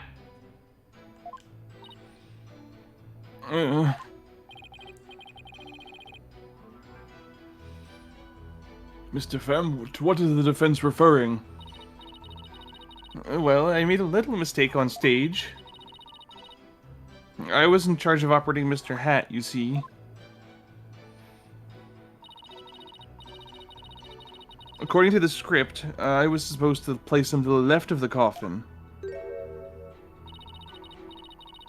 But I flubbed up and made him stand to the right of the coffin instead. And because of that mistake, Trucy had to move the stage lifts around. I felt really bad about messing Trucy up like that with my goof. She's much more a fan of my gaffes. Oh. Darn it. I don't see any inconsistencies in her testimony. Now do you know who the real killer is? Come on, Gramps, don't just sit there. Hand on your ruling pronto.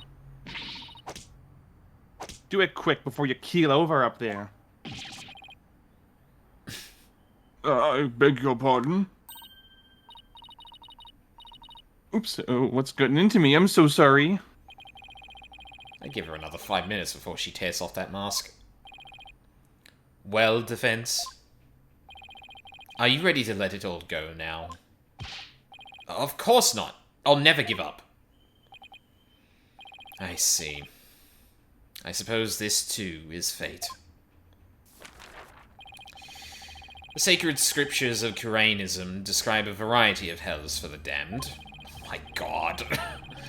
Someone like you who struggles ceaselessly against his fate. Papul Bolzhig seems most appropriate. People... What? Oh, wait, that's Kurainese. What sort of terrible place is Papul Bolzhig? A place where the more one struggles, the further one falls into the abyss. At the bottom of the abyss, a ferocious beast awaits.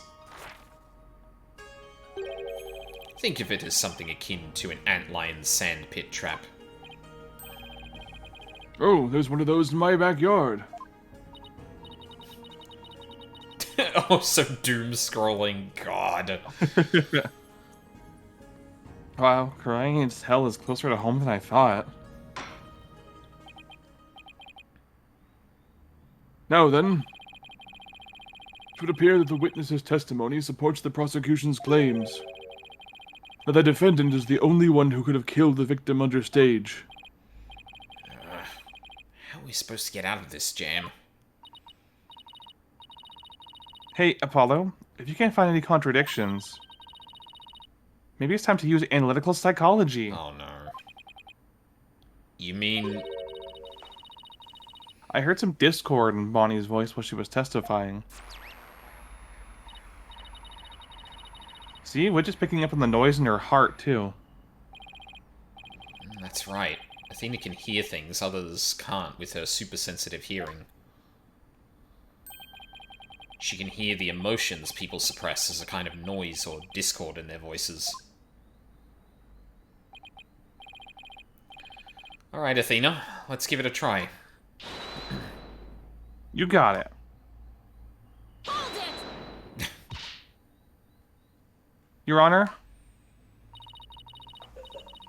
I'm afraid our witness, Mr. Pham, is suffering under terrible traumatic stress due to this horrible incident. She is? Yes, what with that terrible death on stage? And her beloved Trucy getting arrested. She's under awful strain and shock. In fact, I don't know how much more she can take before she's unfit to testify. What? Oh, I've heard of that. What's it called? Postal stress disorder, right? It's where a person becomes uncontrollably angry, I think. I read about it somewhere. That's going postal, Your Honor. This is PTSD. Oh my. So that's why the witness is acting so hostile at times, as if she were a different person. Yes, and I think her condition is clouding her memory of the incident. Therefore, I suggest a short therapy session for the witness. Huh? Therapy? You know the first thing about a magician's mental strength. I've risked my life jumping through rings of fire and having my body sawn in half. Oopsie. Oh boy, I sure have to watch my temper, don't I? Hehe. Yeah, what was that about mental strength again? Banui. I kind of wish one would stay on the stand there, because it looks very, very funny in that pose. It does. Miss Sykes, please do whatever you can to help this unfortunate young lady. And what exactly is this child planning to do, Mr. Justice? With her super-sensitive hearing, Miss Sykes can hear a witness's true emotions. Simply from the tone and inflection, she can tell exactly what a person is feeling. I can even pick out feelings that a witness is trying to suppress or hide. Which it projects the emotions I hear into the mood matrix, where I can analyze them. It sounds like some sort of spurious devilry. I find it hard to believe, I must ask. How do emotions constitute evidence? Well, I won't say that emotions can be taken as evidence per se. I have seen how instrumental Miss Sykes' work has been in cracking a case. Therefore, I wholly support giving it a try. I see. If you are in favor of it, Your Honor, then I have no objections. Even this mere monk can see that something disturbs the witness. I'll disturb you. Don't make me count to number 3. Oh, thank you for understanding, Prosecutor Sadmadhi. Apollo, you remember how to conduct a therapy session, right? Do you want me to lead the session? Of course. You're the lead in this case, after all. Fair enough, but... Do I need a refresher? Is this any different? It's the exact same. Okay. I think it's fine then. I think I still remember from the last time, so let's get right into it. Okie dokie. You ready, Widget? Let's do this.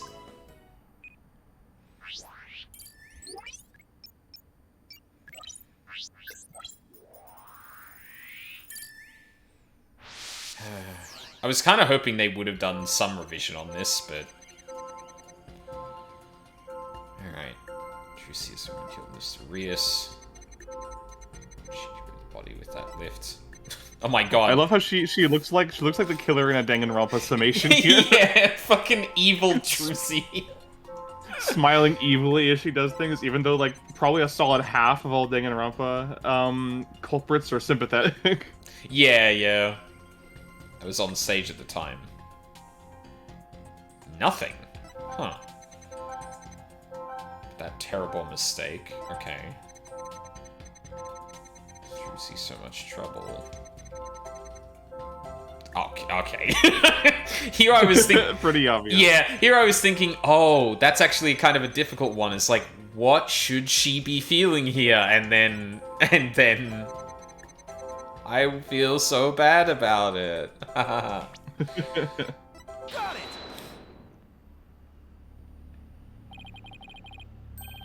I have to say, Mr. Pham, you certainly are a strange one. Even though you said, I feel so bad about it, it seems you are feeling happy about it.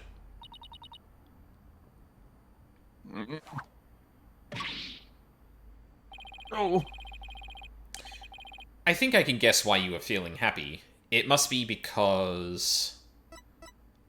you messed Trucy up? It's Trucy's big debut. You made a mistake. You messed Trucy up, yeah. I think you are happy because you messed the defendant up. I'm right, aren't I? You gotta be kidding me. Why would I be happy I messed Trucy up? I'm a big fan of hers. Because we saw you. And this is the same as before. Yeah. I love that expression so much. Yeah. Devious rabbit. We saw how you said you hated Trucy, right? How you were glad she was in trouble, and even how it was what she deserved. Ow. Looks like I hit the bunny on the head, so to speak. Ugh.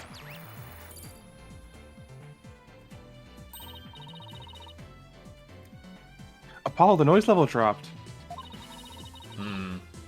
It is very cool. Now, if we could get it down to 0%. Well, Mr. Pham, are you ready to confess how you really feel? What? What do you mean? I'm Bonnie. The sweet, cute little bunny. You know, punctuating that with the cane is not really helping. I'm a rookie magician working hard just to be like my idol, Trucy. That's the character I'm supposed to be. Objection!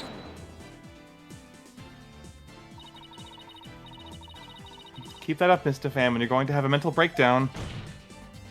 So let yourself be who you really are. Who I really am. The two sides of you are fighting each other and doing you psychic harm. You're taking psychic damage. I can hear them. Two distinct voices battling inside you. There are two bunnies inside you. Yeah, I was gonna say. Good. Shut your pie hole, you know-nothing know-it-all. I mean, you mustn't say things like that or I might get flustered. Mr. Pham, how long do you insist on maintaining this wolf in sheep's clothing act? We can't end this therapy session until you get real with us. Set the wild beast inside you free! Oh. Ah! Close up.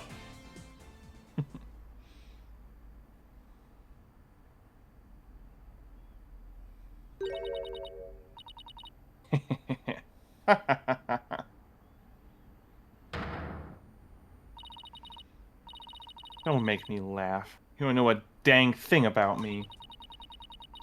You want to see who I really am? Fine. Take a good look.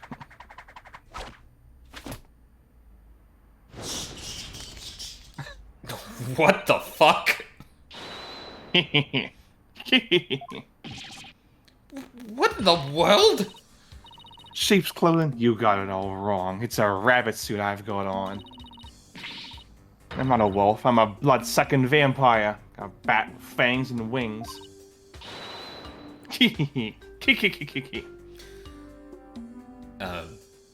Does this usually happen in court cases in this country?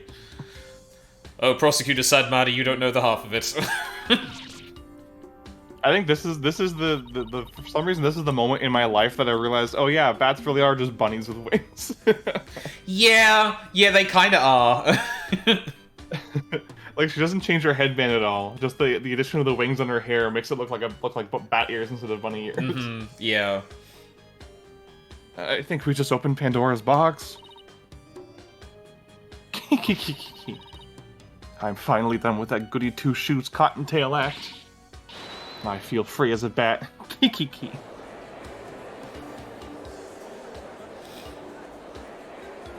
But the bunny in the hair. Vince, your therapy session has taken a turn for the worse from the looks of it.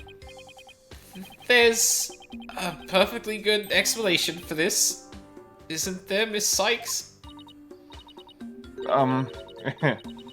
Methinks I created a monster. We blow it. Hey you, lobster boy. Who, me? You think I'm glad Trucy's in trouble? That I think she's getting her just desserts?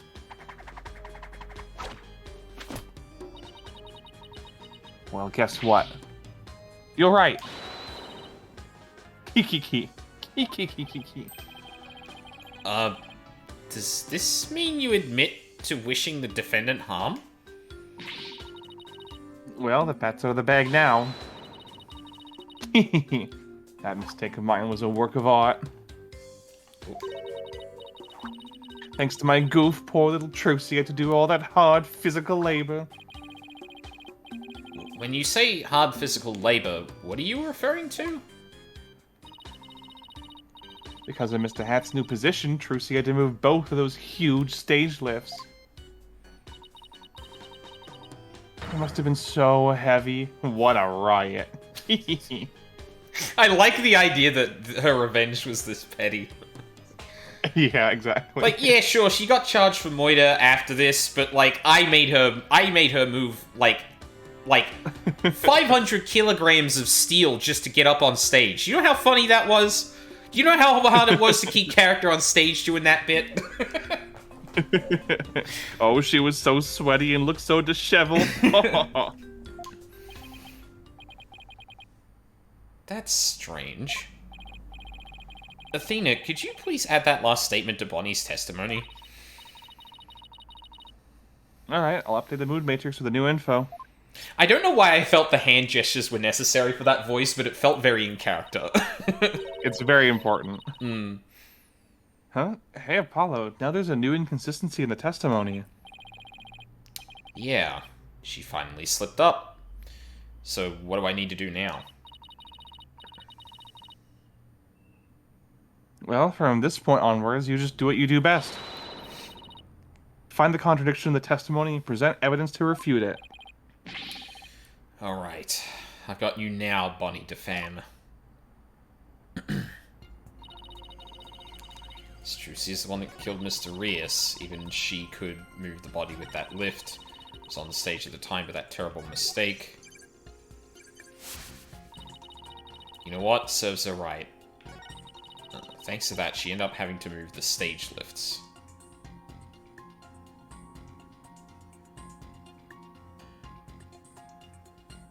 Wait.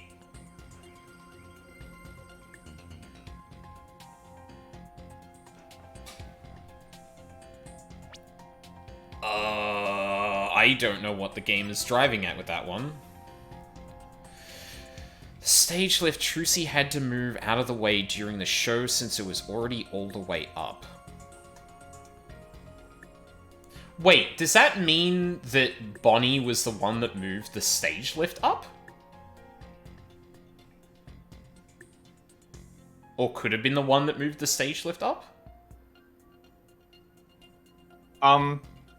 Well, there's another piece of evidence that might be pertinent. I would review all the evidence that you have right now. Okay. Just take a good look at it. Attorney's badge, very important. Yeah, I don't think this has much for me.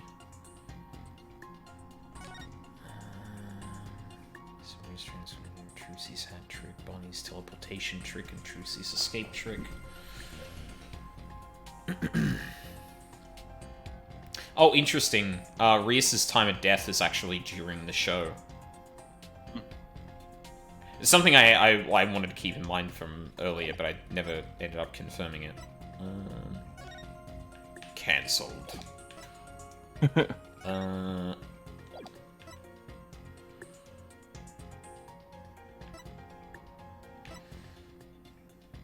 Fingerprints were found on the top. That's to do with the coffin. Bucket. Contract signed by Trucy.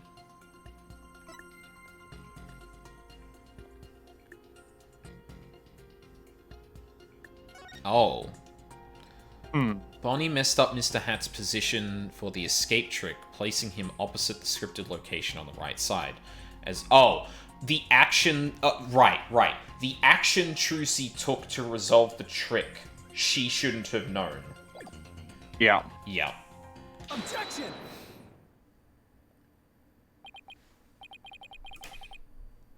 That doesn't make sense.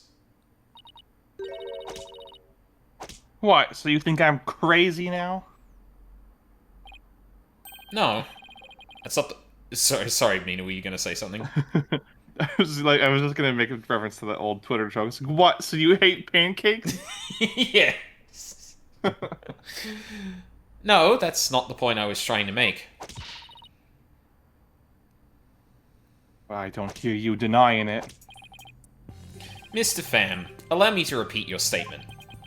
Thanks to that, she ended up having to move the stage lifts. That's right. And I still say that's just what she deserved. But how did you know? How did you know Miss Wright moved the stage lifts? Huh?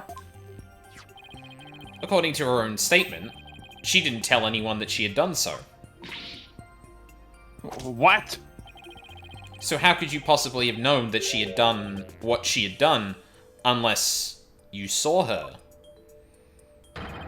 You saw Miss Wright moving the lifts in the understage passage, didn't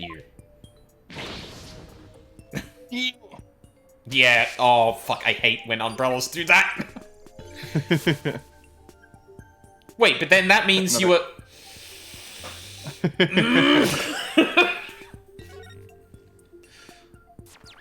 Please. Oh my god, please. I will say, my whole theory actually completely collapsed when she was acting like this as well. I don't think I even said what the theory is, but I'm just gonna wait until it actually, until something comes of it or not. But yeah, at this point I had no reason to suspect that that was actually what was happening. But now it has been reintroduced, so... Dude, Apollo, noise levels are at 0%. But, Mr. Justice, wouldn't that mean... Yes, Your Honor. Mr. Pham herself was under the stage where the victim was killed. I hardly need to tell the court what that means. You are one artful liar, Mr. Pham, and one spectacular suspect. Yeah!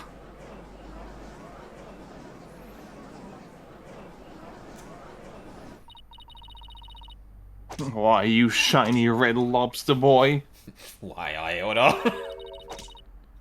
You're saying I killed Mr. Reyes? I'm saying that it's a possibility. What's more, I say you had a solid motive to frame my client for the murder as well. My apologies for raining on the defense's merry revelry. But you seem to have forgotten one very important point. Oh, really? The TV footage.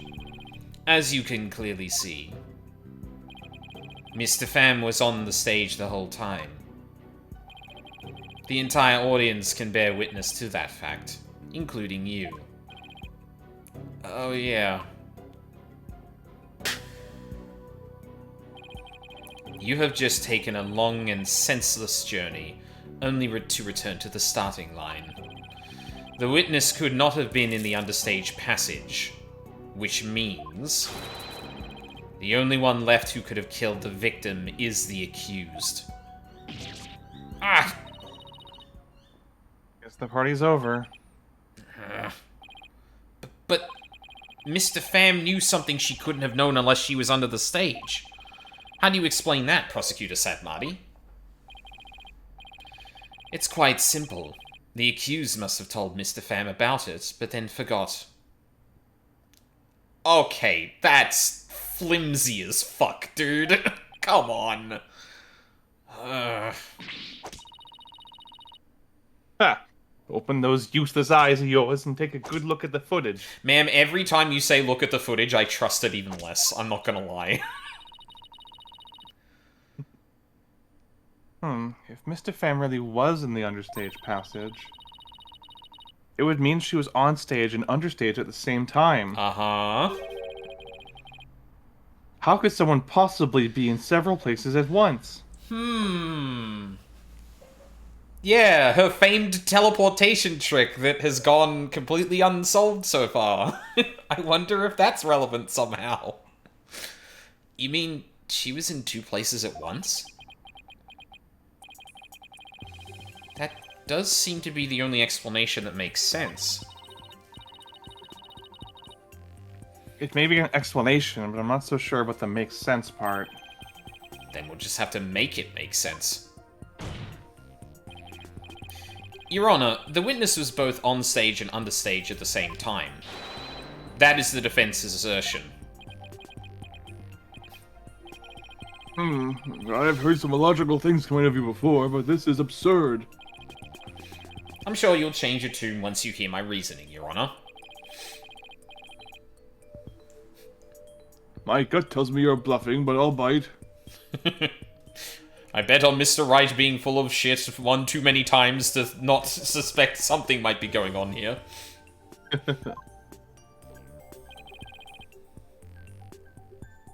Very well, Mr. Justice.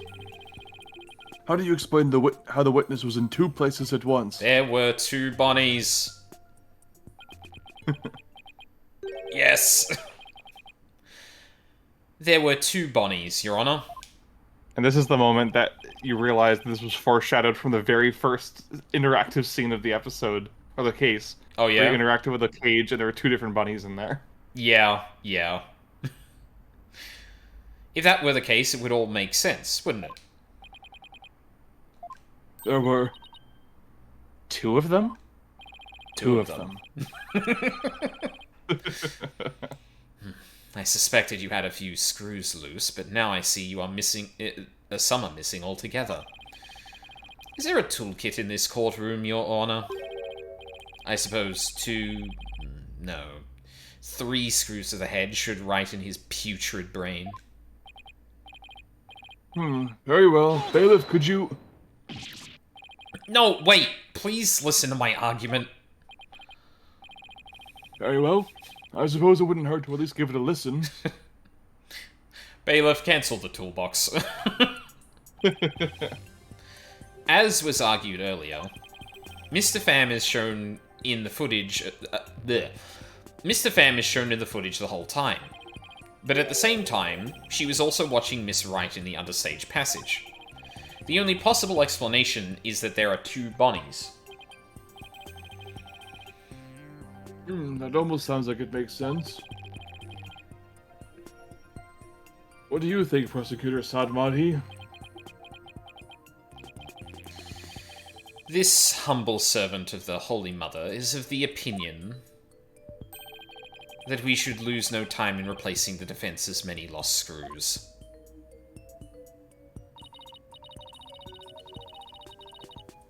But Apollo, it goes against reality itself to say that one person's actually two. But we don't have to be bound by reality. After all, we're talking about magic here. So if the Bonnie DeFam in the footage is the real Bonnie, then the Bonnie here on the witness stand, the one who must have been understage, this Bonnie DeFam is our second Bonnie.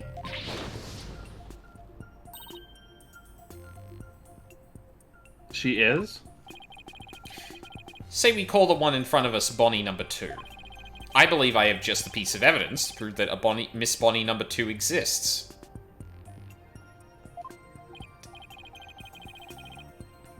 Oh, then please submit your evidence, Mr. Justice. Unknown fingerprints!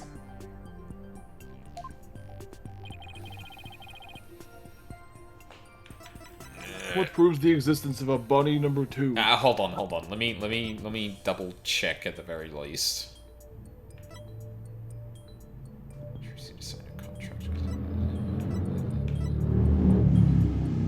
Trucy's escape trick on it. Fuck, man of mystery. Oh my god. No, yeah, I think it is. Unaccounted for fingerprints. What's this? During our investigation, we found a set of unknown prints on the coffin on the stage. Those prints were most likely left during the course of the show.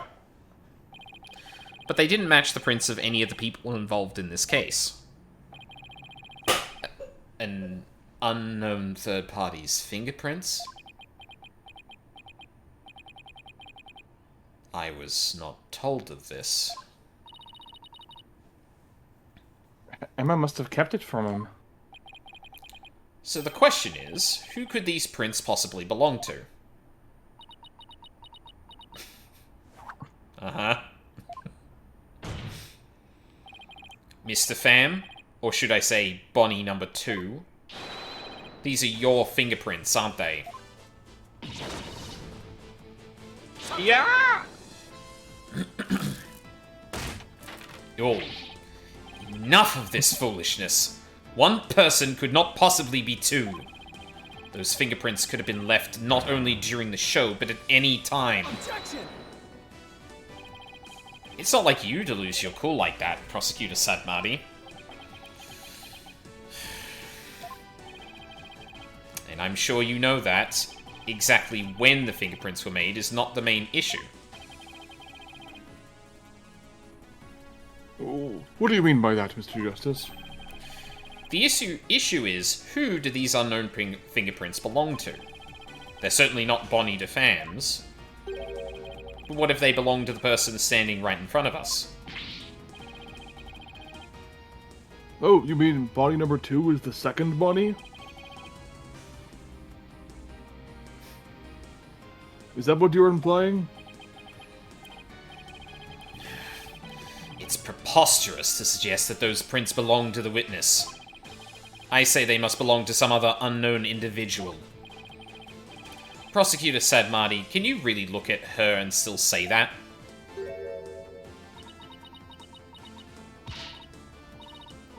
What are you looking at? Take a picture, it'll last longer. How could this be? If we check her prints, I'm sure they'll match the unknown set. Well, Bonnie, the prints that don't belong to the real you belong to you, don't they, Bonnie number 2?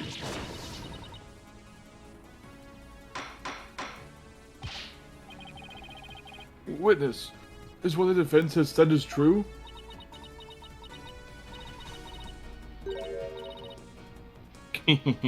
Fine, I admit it. The fingerprints are mine. Then does that mean you aren't Bonnie DeFam? What? Ridiculous. I honestly didn't think we'd get some anger out of him in this case, but here we are. Are there really 2 Bonnies?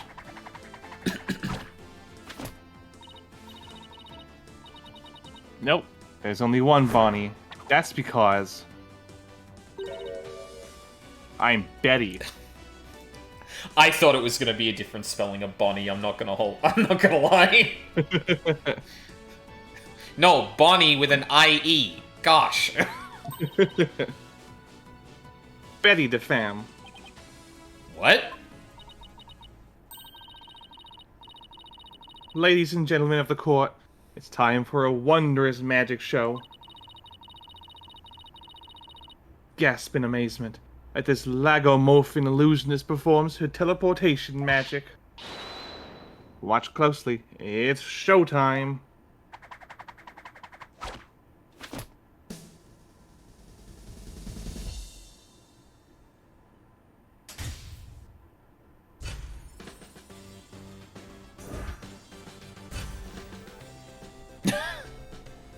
Awesome.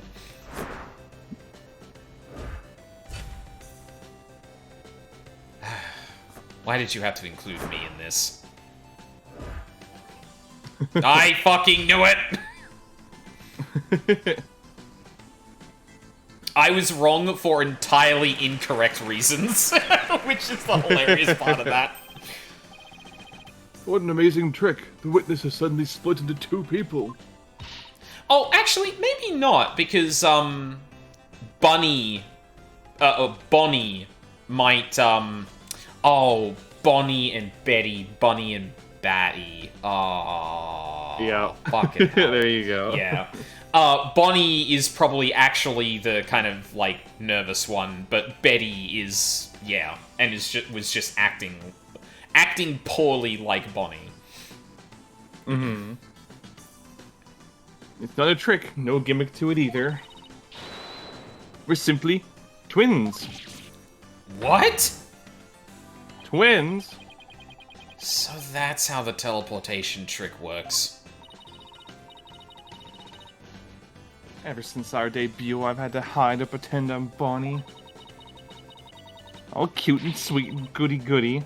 Can't tell you how stressful it's been. But I don't have to hide anymore.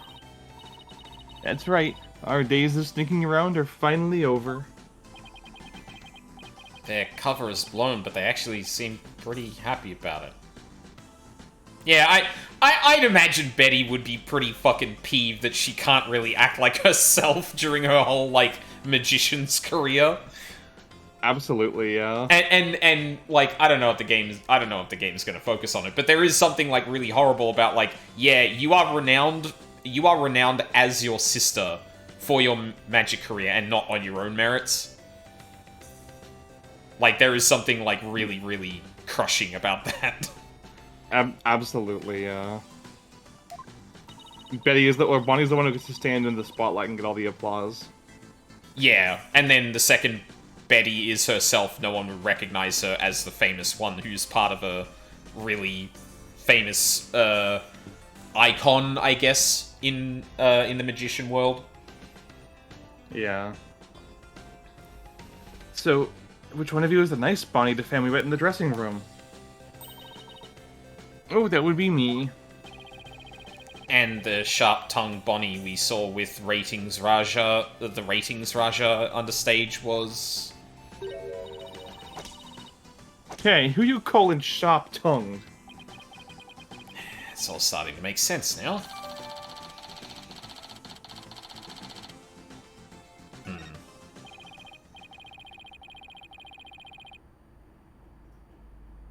So, Mr. Justice, this changes the facts of the case rather dramatically, doesn't it? It certainly does. During the show, it was Bonnie who was on stage the whole time. So Bonnie couldn't have committed the crime. But Betty, on the other hand, who was understage, did have the opportunity.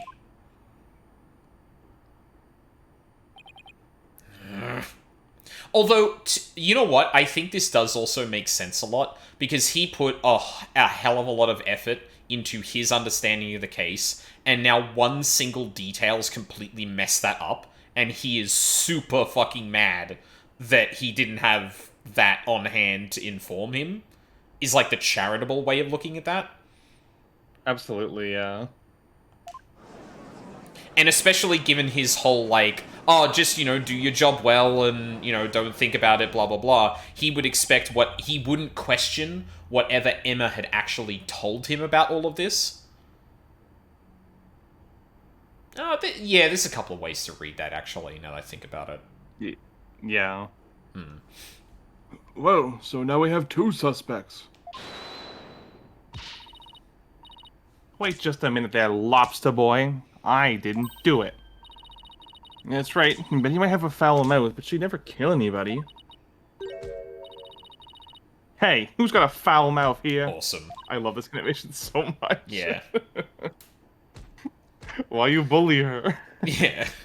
I was waiting for them to start butting heads. Oh, well, speak up, huh? Huh? Please save your sibling squabbling for later.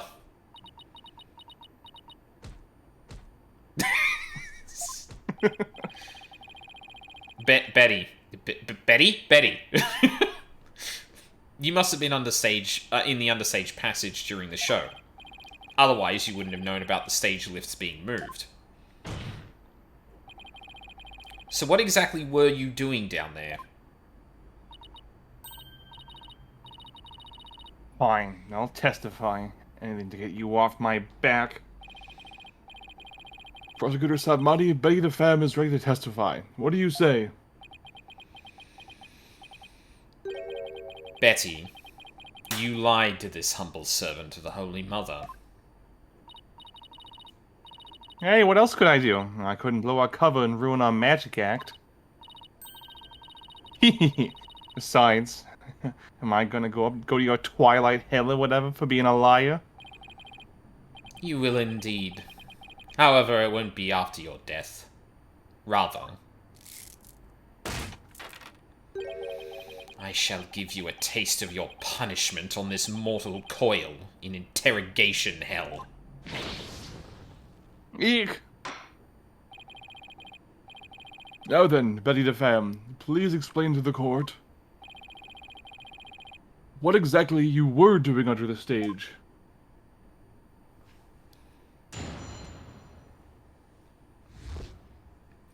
What happened understage? The difference in their eyes is really cute, too. Yeah. It's true, I had business in the understage passage because of the upcoming trick. It was the fire trick, right? The one Mr. Rias was supposed to do?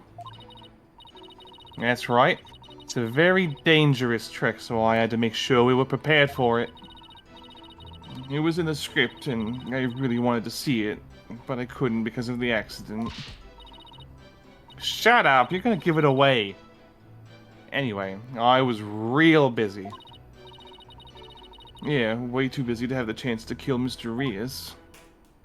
I feel like that didn't tell us anything.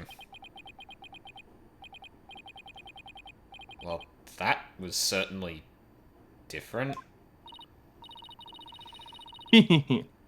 How's that for a flawless testimony in LOI? Aw.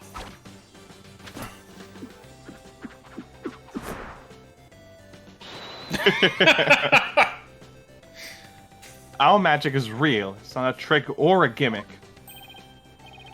Oh my, she's floating. Your Honor, you're higher than everyone else in the room.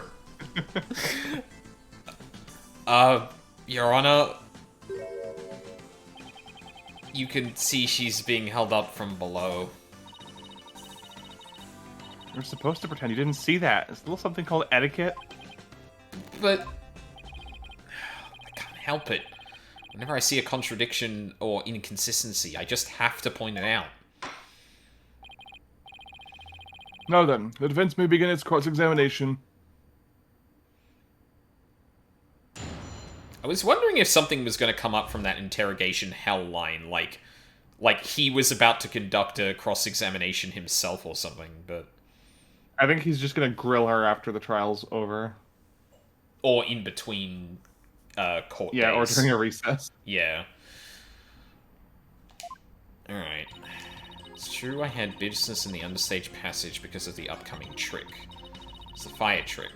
Oh, yeah. Right, it's a very dangerous trick, so I had to make sure we were prepared for it.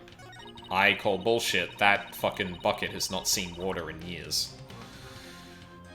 You wanted to see it, but I couldn't because of the accident. Shut up, you're gonna give it away. Anyway, I was real busy.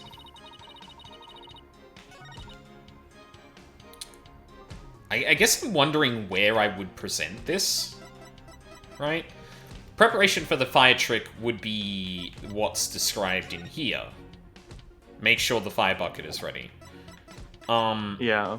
And the contradiction would be, well, not only was it empty, but dust lines the inside of it. Like, you didn't prepare shit. What the fuck are you talking about? I'm just not sure which line to go with here. I guess just, like, press the one that's like you're going to give it away because you don't know what it is yet. Yeah, maybe. It's a fire trick, right? The one Mr. Rios was supposed to do. Very dangerous trick, so I had to make sure we were prepared for it. It's in the script and I really wanted to see it, but I couldn't. Yeah, shut up, you're gonna give it away. Okay, yeah. So what exactly do you mean by you're gonna give it away? See, Bonnie, you and your big mouth. Now, Lobster Boy wants to know what we're talking about. I'm sorry. Mean to her.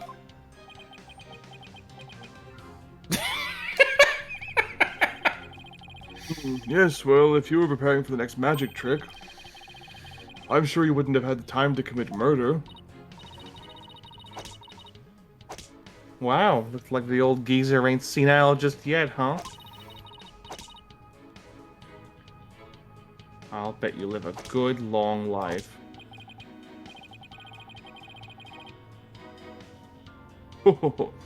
I plan to be sitting up here at least another 10 years. Well, you've got one more year until that comes true, the judge. 10 more years? I don't know about that. What did we discuss about inner monologues, Athena? Well, more power to you, I guess. In any case, it was so busy I didn't have time to off anybody.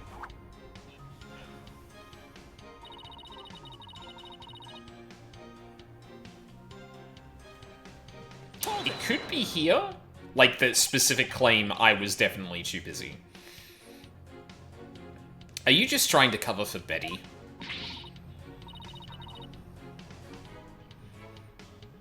No, of course not. I believe in my sister.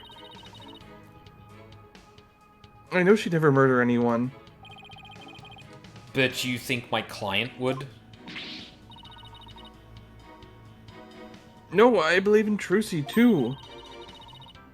I know she'd never murder anyone either. Well, we just ran out of suspects in that case. Yes, but... I feel like Bonnie would absolutely protect her sister, but, like, Betty would be more like, I would sell your soul for a corn chip.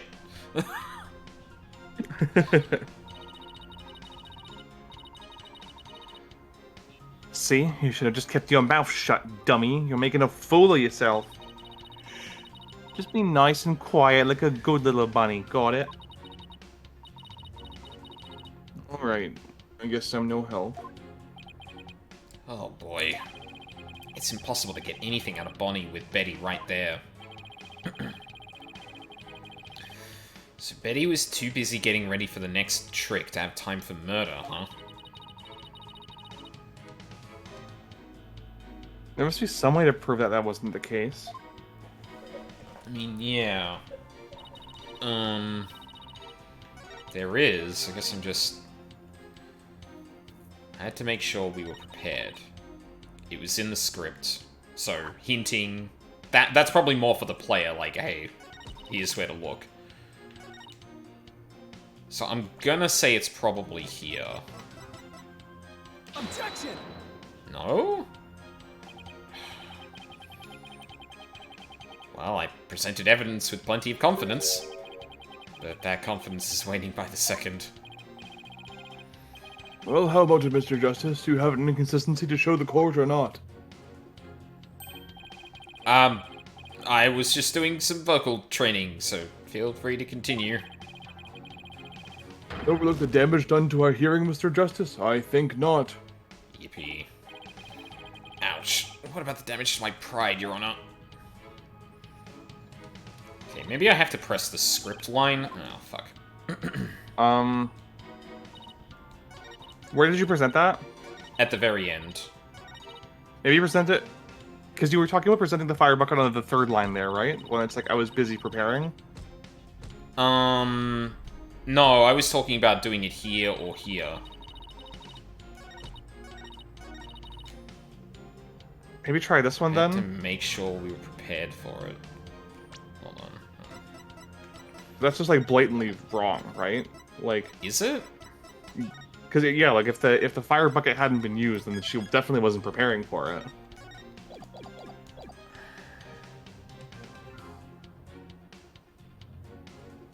I don't know, to me this reads more like, this was the thing I was meant to do, and like, there's two different statements, right? Like, there's, this is what I was meant to do, and I did it, right? And it feels like the latter part of this is saying that she did it, so I wouldn't have thought to present it here. I don't know, I feel like this is what they want you to do, just because I had to make sure we were prepared for it.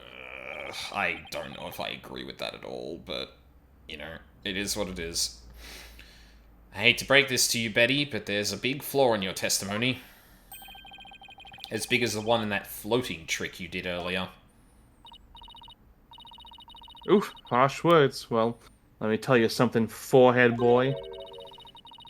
No one has ever figured out how we do our teleportation trick. No one except me, you mean? Well, we have even better tricks up our sleeves. Huh? We do? I told you to keep it zipped. Oh no, don't fight, you two.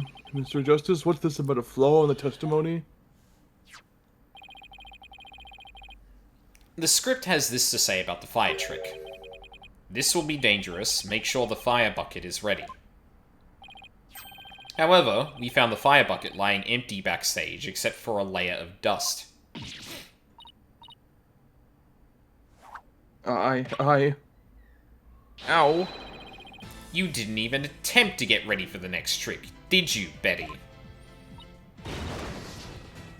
You got me.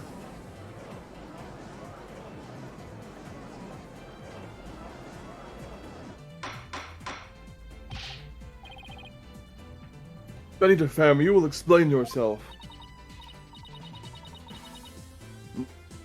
There's nothing to explain. Come on, Betty. We can't hide it any longer. You may as well tell them. Shut up. You can barely take care of yourself. Don't try and tell me what to do. Well, if neither of you will explain, I guess I'll have to. The reason Betty didn't prepare for the fire trick is because she is afraid of fire. Knew the show wouldn't go on. You didn't prepare for the fire trick because you knew, didn't you? You knew that the body would be found and that the show would then be cancelled. Ah! It's a pretty amateur mistake to make, I'm not gonna lie.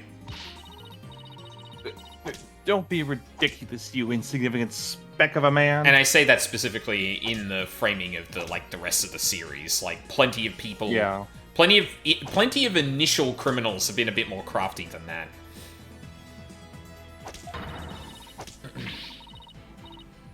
I'm gonna yank those lame bangs of yours off. Is that what you want? Huh? Huh? Whatever, they can grow back. Now stop stalling and just tell us the truth already. Oh, I can't reveal my secrets. I'm a magician. You have been chasing the shadow of an illusory culprit, Defense. And having chanced upon a convenient target, you have let yourself get carried away. Exactly. Where's your proof, huh? And yet, I concede that the witness's taste for false words has also been proven. I advise you to confine your deceitful trickery to your magic act, witness. Deceitful trickery? Action.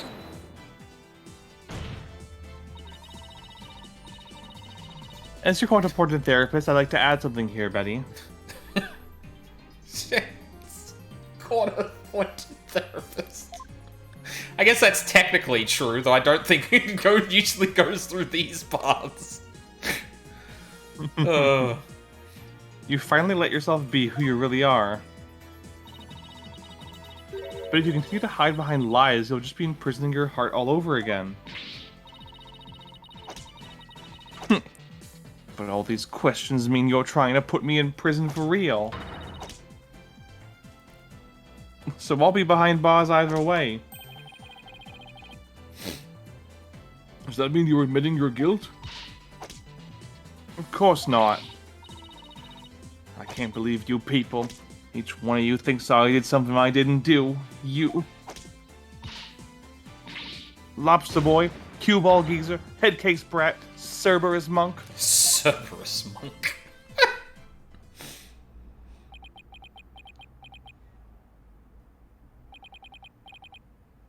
Cue ball, geezer. Headcase Brat? Really?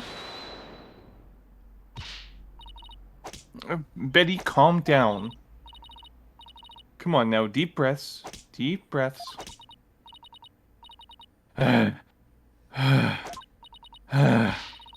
Look, I'm not the moiterer, I tell you. Then how did you know the show would be called off before the fire trick? I told you, we can't reveal our secrets. Fucking magicians, I swear to God. We're under contract. Of course. Contract? What is she talking about? Be that as it may, you're obviously a suspect in this case.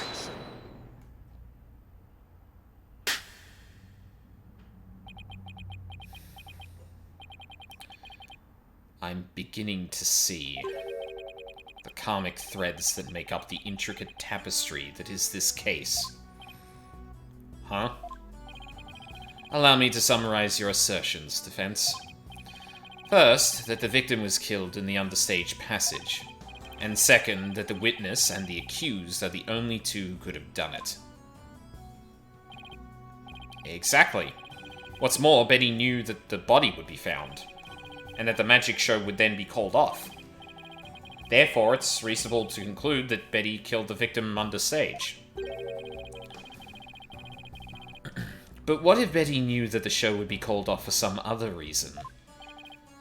Like what? The dragon falling? In the course of my investigation... Yeah. I found it strange that the dragon's set piece fell when it did. That in conjunction with the body tumbling from the coffin in such a dramatic fashion.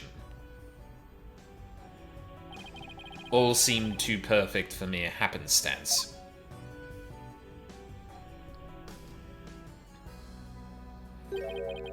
It was as though the entire chain of events had been planned out in advance. Yeah. Gotta get that animation in. Planned out. After deciding to take this case, I scrupulously studied everything I could about the mass media in this country. I read the newspaper, old news reports, I even browsed tabloid magazines. How very industrious of you. I'm impressed. During this process, I learned about a strange practice favored by the TV world.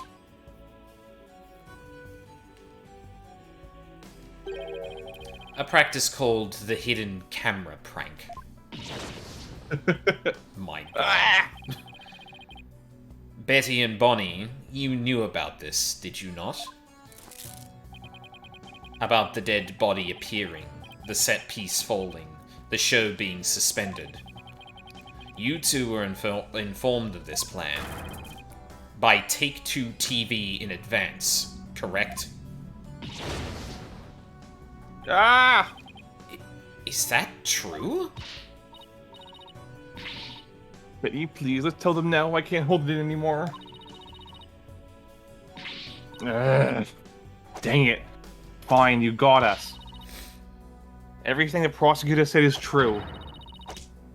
TV station paid us to cooperate with him on this plan. It was all a prank, a big setup planned out in advance.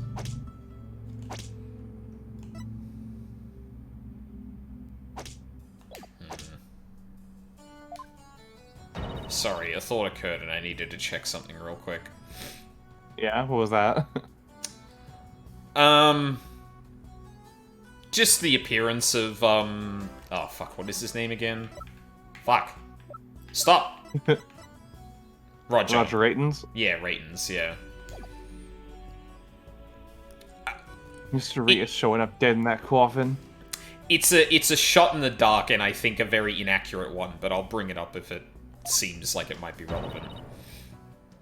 A set piece falling down.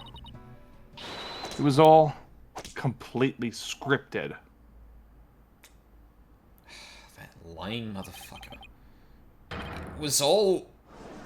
A prank, bro? It was just a prank, bro! Bonnie, is this really true? Yes, Mr. Rias was supposed to pretend to be dead. That's how it was supposed to go. So, he was in on it too? That's right. He was supposed to show up dead in the coffin. And then the set piece would fall down. Oh, sorry. And then the set piece would fall down. Trucy will be shocked and start to panic. That's how the prank script went. What? What the heck kind of prank is that? We never thought he'd actually wind up dead. Yeah, that was the only thing that was different from the script. Poor Mr. Rias. Once again, incredible, yeah, funny considering I was just like, I don't want to talk about these shots in the dark. But are we absolutely certain it was Mr. Rias that died? Like, are we absolutely certain that was the person that was the victim here?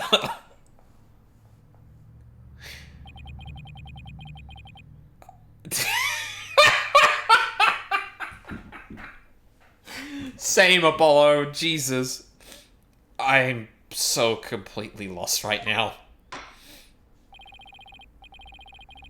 Well, Betty and Bonnie, it all sounds like you have some explaining to do.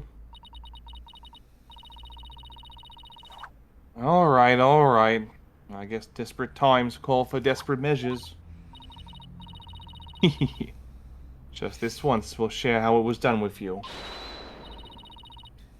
So listen carefully. You'll never hear this kind of thing anywhere else.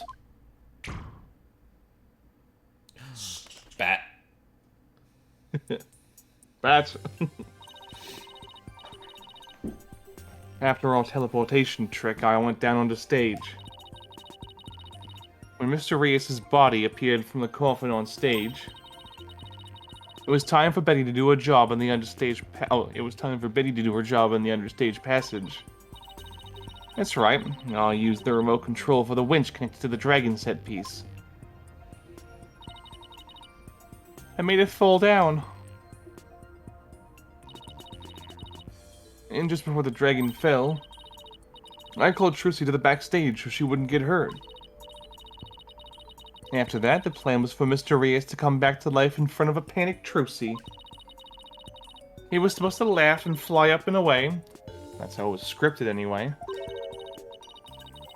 But for some reason, he really did turn up dead, so he just kind of stayed on the ground. So he was meant to fly up, huh? Which would explain why there was a second thing that got lifted at some point.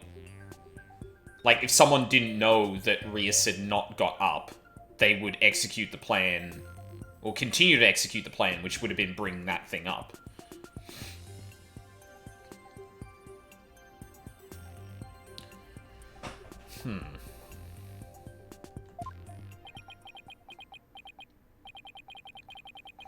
kind of sick joke is that? Sounds like a terribly mean-spirited prank to me. The poor defendant was trying to do her magic show. I guess so. I'm sorry, Trucy. Whatever. It was all the Ratons Raja's idea anyway. Yeah, of course it was. Yeah, it sounds like just the kind of thing a guy like him would come up with. This is the prank plan script he got from the Ratings Raja. Corpse appearing and the set piece falling was staged by Roger Ratons. Dang it! Made us break our contract. Now we won't get paid. Mr. Rias's body will appear in the supposedly empty coffin, which should cause a big ruckus. After capturing a bit of Trucy's reaction on film, Mr. Rias will come back to life, laughing and flying up into the air, causing another round of surprise. What where does this all leave us? Who killed the victim? And when? Yes, exactly. Those are the key questions. If Mr. Rias was only pretending to be dead in the coffin as part of the prank, then when he was under stage, there would still be life within him. And if that is the case, then Betty, who is also under stage, may be excluded from our list of suspects. What? Oh, I guess because she was following the script. Yeah. Yeah. So the only person that would... Right, I see where this is going.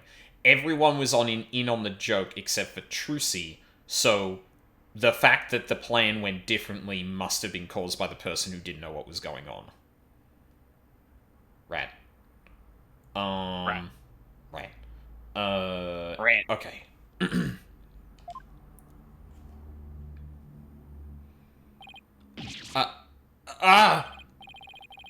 Witness. Was the victim alive up until he entered the coffin? Oh well, now that we've spilled the beans, might as well show you this video. Oh my god. Do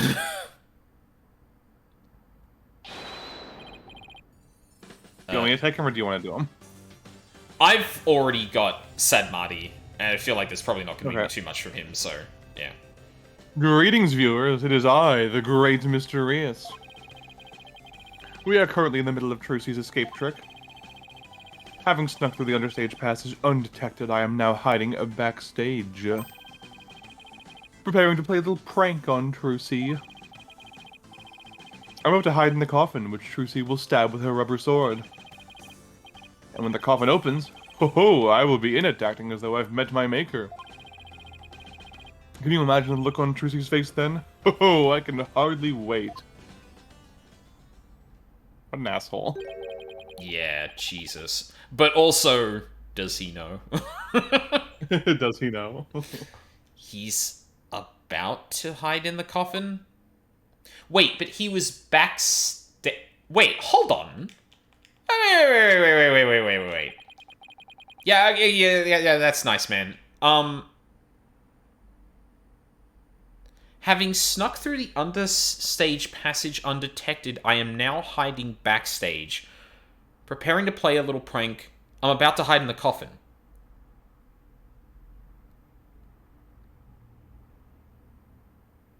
That seems important. He's not understage recording this about to get into the coffin.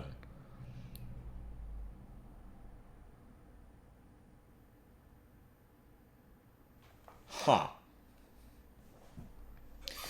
It would seem the threads of karmic destiny have led us to the truth.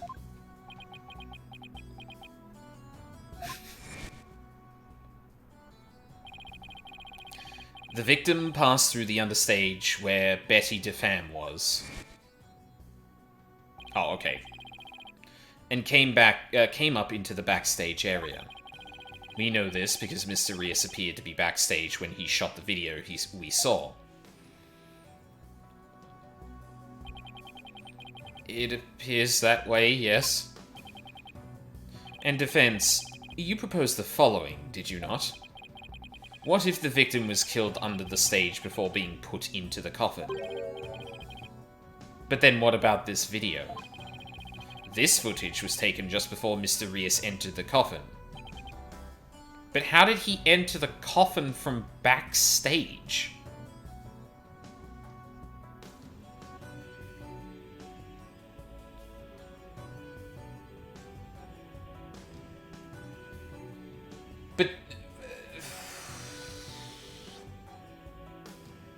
But then wouldn't Trucy have had to carry the body? Oh man, I don't know how much of this theory we're undoing with this. I should probably let it play out.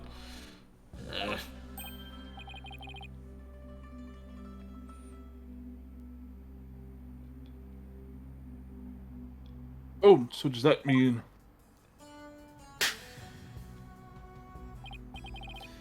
Yes, it is horrible but true. The tragedy did indeed play out right there on the stage. When into the coffin where Mr. Rios was hiding, Trucy Wright thrust her blade.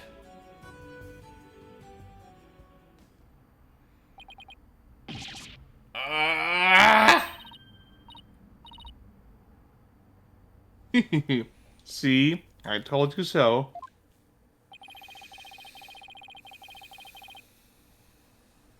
So, are you saying the incident was a tragic accident that happened during a prank? It would be an accident if the accused had no knowledge of the prank beforehand. So let us ask the accused herself. Miss Wright, did you have prior knowledge of the prank? What? I... Oh no. Tell him, Trucy. You didn't know anything about it, right? Of course I didn't. I didn't know a single thing about it. Objection. Still you think you can play innocent, do you? In that case...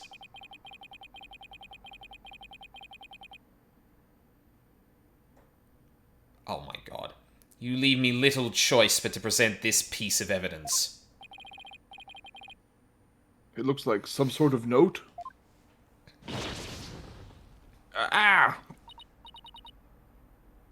That's...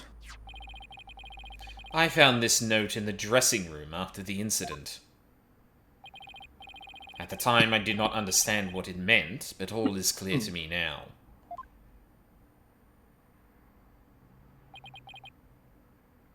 What's this? Let's see, it says, get the video camera after Mr. Rios comes tumbling out? Hey, Sadmati. Why is this, like, printed or typewriter written, and then has a handwritten signature on it? Why would someone write a note like this?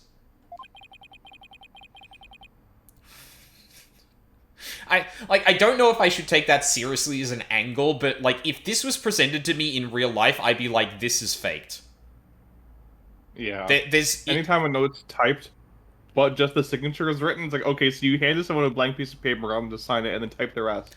Yeah, exactly. It's the easiest scam in the book. Right. Like, if someone was writing a note to you, they would not double write it with two different... They wouldn't write it with two different methods.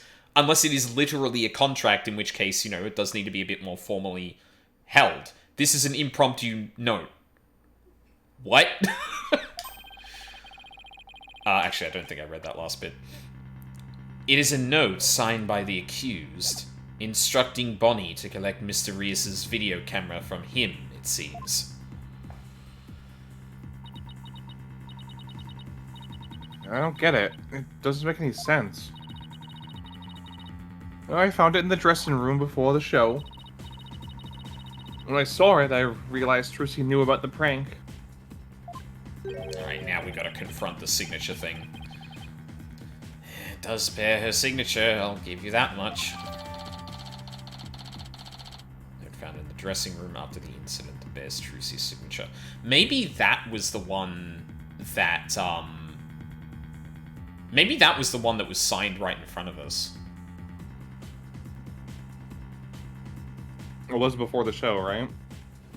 Yeah, well, it was as the show was being prepared. Whereas, like, the contract, the contract would have been signed up, or the contract would have had to have been drafted, and I believe Roger would be this, like, prudent about it well before the show is actually on, happening.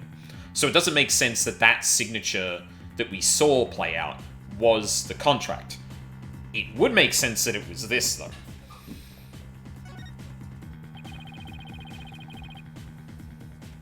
So the defendant had prior knowledge of the prank? It would appear so, yes. When she learned about the plan to trick her, she decided to use it to her own advantage. So she thrust the steel sword into the coffin where the victim stood chuckling to herself. Is that not what happened, Miss Wright? Of course not. I didn't write or sign that note. Ah, but the handwriting matches yours. Come on, dude. Yeah, this is, like, I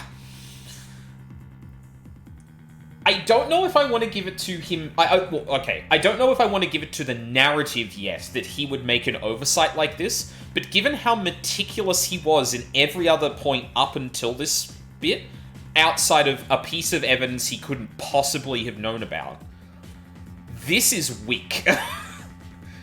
Like, just from a character standpoint, this is such a glaringly obvious,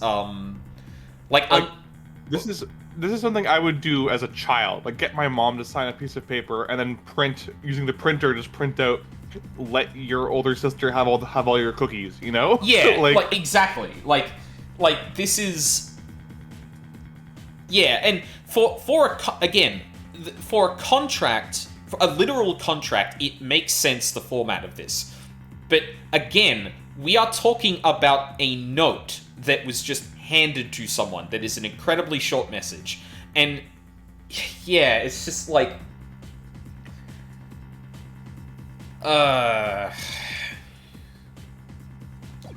like there are more ways to fake a signature than to write it yourself. Like, come the fuck on. All of the evidence and testimony points to you being the culprit.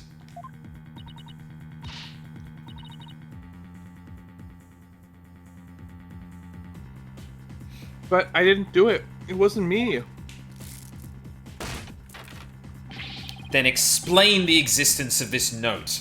You can do that, can you not? I can't explain it. I didn't write it, so I don't understand. I didn't kill Mr. Rias. You have to believe me.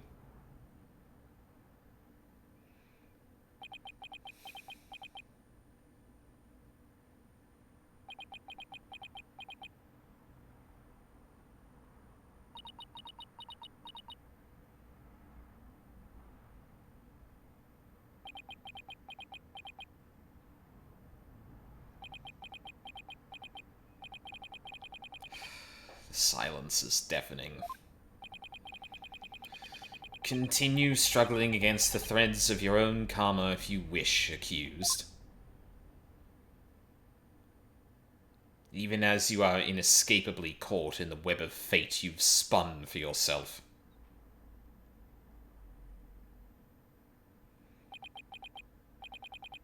Miss Wright. It is time to resign yourself to your fate. No, I didn't do it.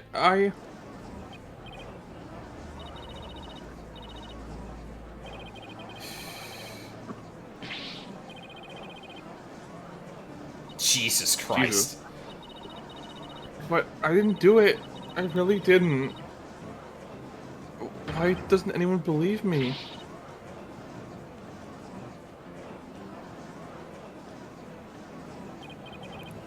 This is bad. Oh, I suspect part of this would probably have been... Oh, okay. I suspect part of this probably would have been drummed up by Roger at this point. Your Honor, I suggest we put an end to this tragedy now. Give your official ruling and let us offer the victim's soul the last rites it deserves. Very well, now I suppose I have no other choice. This court hereby finds the defendant, Trucy Wright.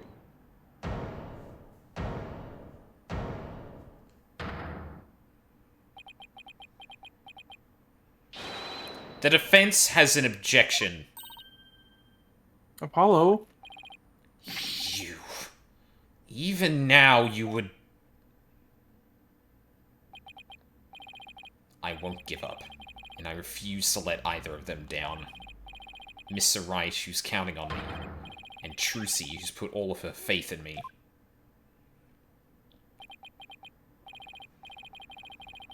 Mr. Justice, the fact that you have raised an objection means you have evidence with which to refute the prosecution's claims, correct? Yes, of course, Your Honor.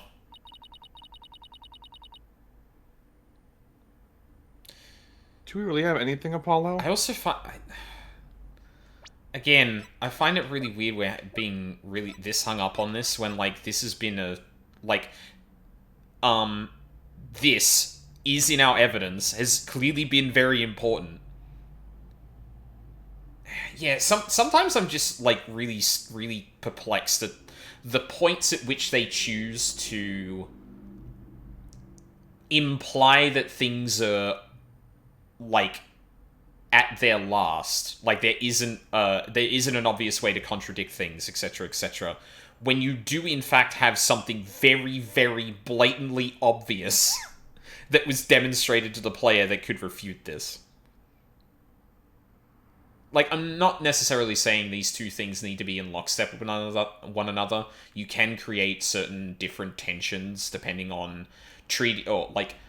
having the narrative act like the player, or like the people in the story, and not in lockstep with what the player should have understood.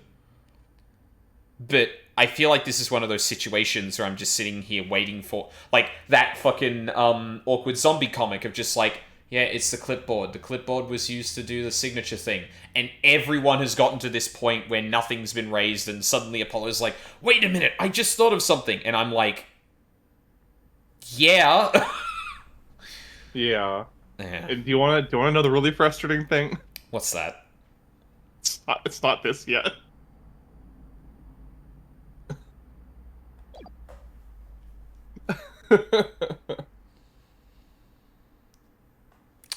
Okay. Proceed. Oh, you did say this already, sorry. Mm-hmm. Actually, we do. There's one piece of evidence we can present here. Oh, it's probably the contract itself. Very well, Mr. Justice, you may proceed.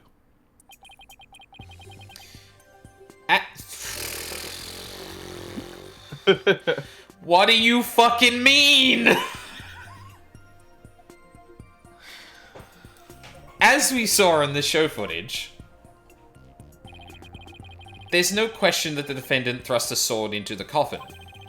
The defense doesn't dispute this point. But let us not forget that this was a magic show filled with tricks and illusions.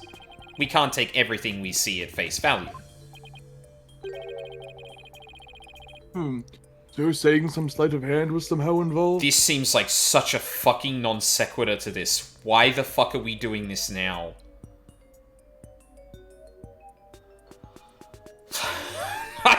I mean, if I had to guess,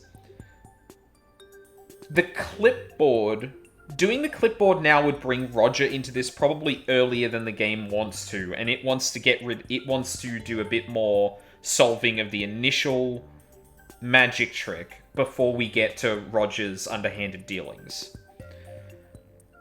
But, like, surely there was a... like, I don't know. It just... This whole thing seems to hinge so much on that signature being genuine and just taking Sadmati's word for it that there's nothing else to really consider about it.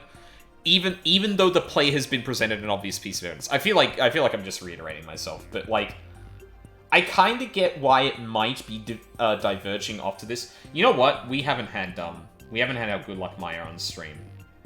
This is why this is going badly. She hasn't been watching over us. Yeah, like I want to say I'm pretty on the money in terms of why they're not why we're not talking about the signature now, but we'll see. Yes, the defense contends that the sword the defendant used was not the cause of death. Now, what was it that Trucy told me she did just before she thrust the sword into the coffin? Very well. Let's see your evidence then, Mr. Justice. But remember, you interrupted my verdict to make this claim. You will be severely penalized if I find you are bluffing. That's fine, Your Honor. This shows that it's possible that the sword Mrs. Wright used was not the cause of death. Trucy says she swapped in for the trick. Oh, contains the rubber sword, Trucy says she swapped in for the trick. Okay. I thought that first line was a complete sentence, so I just read the second bit. Yeah, just really quick gonna... I don't know how this game is handling game overs, I don't want to go through all of that again. That's totally fair, yeah. Yeah. I mean, that has to be it. If there was sleight of hand at all, it would have to be the sword stand. Well, actually, no. Don't we have,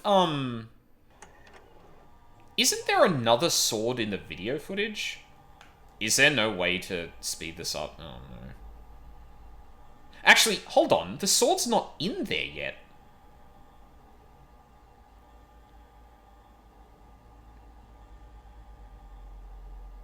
Sword's not in the thing. Mr. Hat gets taken out. Zoom, there he goes. Trucy's here. Sword's still not there.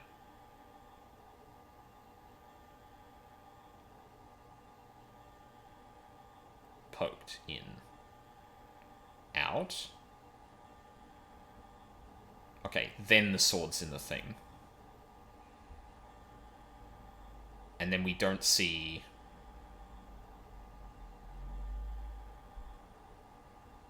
Yeah, I mean, it's possible that someone switched out the sword. So that was the rubber sword that was in there. Trucy puts it to the side. But then sometime after she puts it in there, it gets swapped out. Oh shit, now I've talked myself into thinking there might be two different things. I think the sword stand is what you need here, but you might need to present the video after that to back it up. Yeah, I might be one step ahead of it there. Take that! Pretty sure that's right.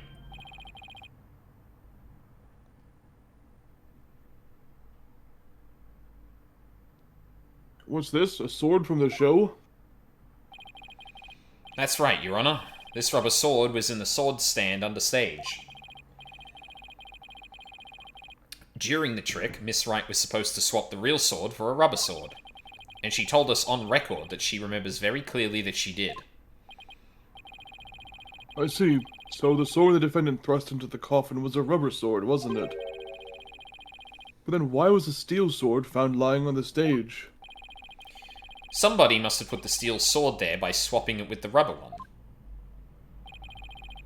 Just after the incident occurred, the dragon set piece fell, and the theater was evacuated. The real culprit must have used the resulting chaos to swap the rubber sword for the steel one. Objection!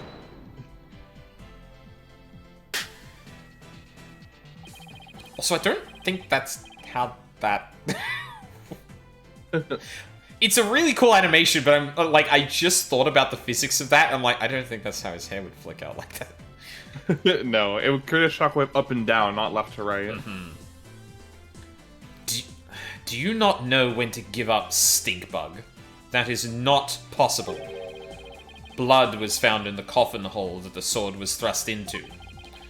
It must have been left there when the accused withdrew the sword.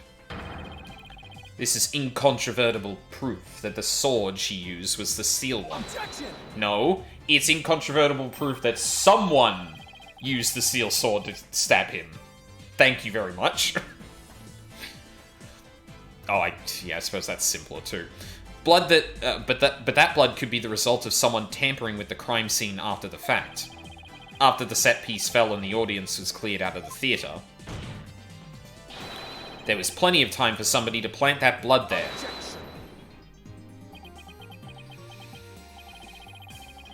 If the sword the accused used was a rubber one, then when exactly do you propose the victim was killed? Given that Mr. Rios was alive when he entered the coffin. Finding the answer to that question is precisely why we need to continue this trial.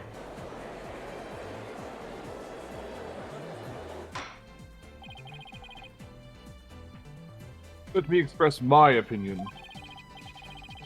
By all accounts, it is certainly reasonable to suspect the defendant based on the evidence. But as to the question of whether the sword the defendant used was rubber or steel, I believe further discussion is warranted. I suggest we hear from the defendant herself on this issue. Very well, Your Honor. Yes, I saved it. Somehow. Too close for comfort, but still.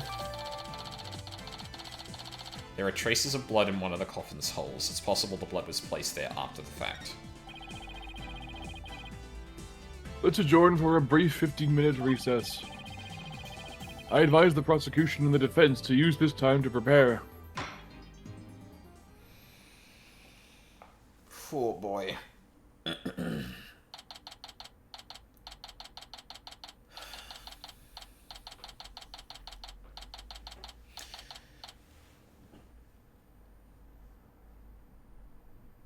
Yeah, I'm interested to see how the rest of this case plays out, but yeah, I'm not really a fan of building up the fucking signature like that I feel like this isn't one of those circumstances where like I've just cottoned onto something the game has presented to me that I figured out. Like it feels like the game presented this to me as this is a way signatures can be faked.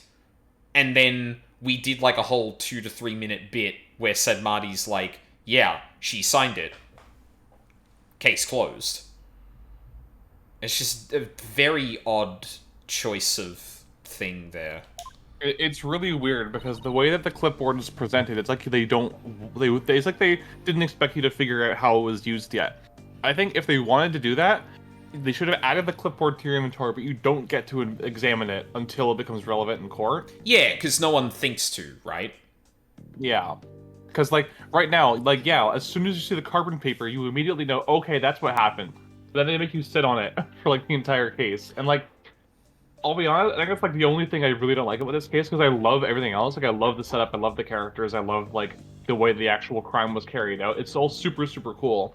But, like, it feels like a misstep. Like, they wanted to build tension and suspense by showing that, but then, like, you to sit on that information for, like, most of the trial. Yeah.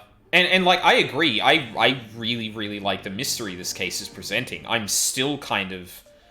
like, I can think of multiple different things that may have happened here, and none of them really complete the picture right now, but it's enough for me to really chew on in terms of, like, how was this actually pulled off? And I gotta admit, it's, like, this is one of the most interesting cases involving, like, magic acts that I think we've had, too. Mostly because... It helps that basically every magician spills the beans immediately after being pressed, instead of just relying on, like, oh, I can't tell you, the magician's secrets are sacred and whatever. Like, as soon as you said, there are 2 of you, aren't there? Betty was like, yeah, you got me. yeah. Or, like, oh, they're under contract, but then Sid Marty presses them, and they're like, okay, alright. He figured it out, we gotta tell him. Yeah, they basically only push back once before they actually give in and do stuff. Yeah, exactly. Yeah. Speaking of timing in that, I think this might be a good place to wrap it up. I think we should finish this scene. This scene ends in a really good cliffhanger that I think will get you excited. Okay, yeah. Once court resumes, we can end it there. Okay, sweet. That sounds good. Yeah. But, yeah, and, like, this isn't the first time something like this has happened. Like, I feel like it's been... how do I say it? It's been more... It feels a little bit... Like, when stuff like this has happened before, it feels a little more like the narrative just kind of didn't realize you could put more together with what it presented to you. Yeah, it's odd because and previous games have let you sit on evidence for like the entire case without being able to fit it into the puzzle. Like I don't know, it feels like it would have been appropriate for like we're bully backed into a corner. We should check all of our evidence just to be sure. You know, there's nothing we can lean on, and not like, that's fishy. Oh well. Yeah, like well, and the thing I was particularly pointing to was like. I feel like when I felt like this in previous cases, like I feel like I have put together something that the game didn't present to me, but just felt really obvious. And that doesn't necessarily make it better, but that's generally the vibe I've gotten from it. That like, oh no, it's this thing, like obviously, because I thought about it a little bit more and a little bit more than the game presented. But this time, the game is, like, very... Like, if I remember correctly, we don't proceed until we examine all the evidence and all of that, and one of that included this, which was very pointed in that, In fact, I think one of them even said, like, well, we can't prove this was used to fake the contract signature. Like, I think that was the conclusion at the end of that conversation. But, like... But that means you have exactly presented to the player that this can be used to fake signatures... And it's not just like Sadmadi just like presents this and it's an offhanded incidental thing that like, you know, snowballs into something bigger that Apollo then needs to untangle before we get back to that. It feels like it's the nail in the coffin and it feels flimsy from the player's perspective.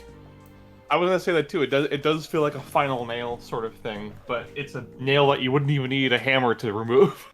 Yeah, like, the thing's fucking rusted and it's not in all the way. I can pick that shit out with my fingers. Like Apollo undid the screws. Yeah, it's so weird. Like, again, this is an issue of conveyance. You can have them find the clipboard, but then not find the secret of it yet. And even if in your brain you go, oh, okay, this must be a trick clipboard that could have faked the signature somehow, you don't have proof of that until the game actually lets you examine it, you know? Right. Or even... sorry, actually, no, go on. No, you can continue. It's all good. You could even make it ambiguous as to what the trick even is, right? Where like, is it that it's faking signatures? Is it that it's changing words on the contract? Like, what is happening here? But like, when you put the graphite paper in front of people, it's like, yeah, so it's the signature. Yeah, like, I feel like there's a very easy way to solve this, and it's when you first examine the screws, Apollo goes, damn, they're too tight, I can't undo them. Shoot. And then have the toolbox that the bailiff has be brought up as a joke when Sadmadi's like, let's put some screws in this guy's head. Yeah. And then Apollo remembers that and goes, bailiff, can I see that toolbox? And uses it to unscrew the clipboard. Like, that would be a funny example of a joke being reiterated. That is such a good reuse of that joke to actually like hint at something. Like they're sitting there like, well, I can't get any of these screws, and then Apollo's just like, wait, screws? Bailiff, and like everyone's like, what? It's like, and then Sadmadi's just like, oh, that was a joke. I didn't think you were actually going to bring something like that out. Oh, yeah, God. You're so right. That would have been so good. Yeah, because you could even have Sadmadi gloat and be like, it's good to know the defense agrees that he needs some screws in his head. Or some screws tightened or whatever. I'll show you screws, and then just goes to town on the clipboard. Last time they hinged so much on keeping magicians' secrets, that was a gas leak in the courtroom. Yeah, like, general distaste of magicians sprung from that. I think it even happened before that, actually, where, like, did Circus, did that? I feel like that had something like that, where people were hush-hush about something. It might not have been a magic trick, though. I think that was more to do with, the injuries that were caused by the lion. Yeah, I think there was that, and there was, like... I think, like, how Max Galactica did his magic was, like, part of the secret as well. It was just, like, a wire trick, I think. Oh, yeah, that's right, yeah. Because it was the same, like, wires, I think, that Acro used to brain the Ringmaster with the bust. Yeah. Or that the reason people thought it was Max Galactica is that he could fly, but because Acro was using a wire trick with the bust the same way Max would use the wire trick. So Yeah. it just appears like, oh, the guy who can fly committed a murder and didn't leave footprints in the snow? Yeah, that seems open and shut. Yeah. Yeah. Look, it doesn't ruin the case, but I think considering how good this is, but we were talking about Claire Obscure earlier in the stream. This feels like that, where it's just like it's going excellent, and I'm just like, oh, that's really unfortunate because that's like that sticks out like a sore thumb now. Like, why did if you think? If you're enjoying an exquisite, 5-star meal, a burnt part of the food is going to stick out more than if you're eating like a Big Mac, Yeah, like if I heated something up in my oven and there was something a little bit more burnt about it, I'd be like, oh, man, what did I expect? But when I go out to a restaurant that's like really well known and I see that, I'm like, what? Huh? What? What do you mean? Like, how did this happen? Yeah. Your chef should know better than this. Yeah. Ugh. Fucking fascinating. Anyway, I'm sorry. It usually bugs me when people go, why didn't they just do this? But I think every Ace Attorney game hits at least one case where I go, if they had just done this instead of this, it'd be way better. Yeah. And I guess as someone who is both a programmer and trying to write now, I know from first-hand experience, you could be way too close to a creative process to not see something like that. But it's still a real shame that someone can come across it and, like, read it and go, wait, did you not think about doing it this way instead? And then you're like, oh, fucking hell. Yeah, it's really easy to see it sometimes with fresh eyes, but yeah. Unfortunately, creative processes don't always have that kind of feedback.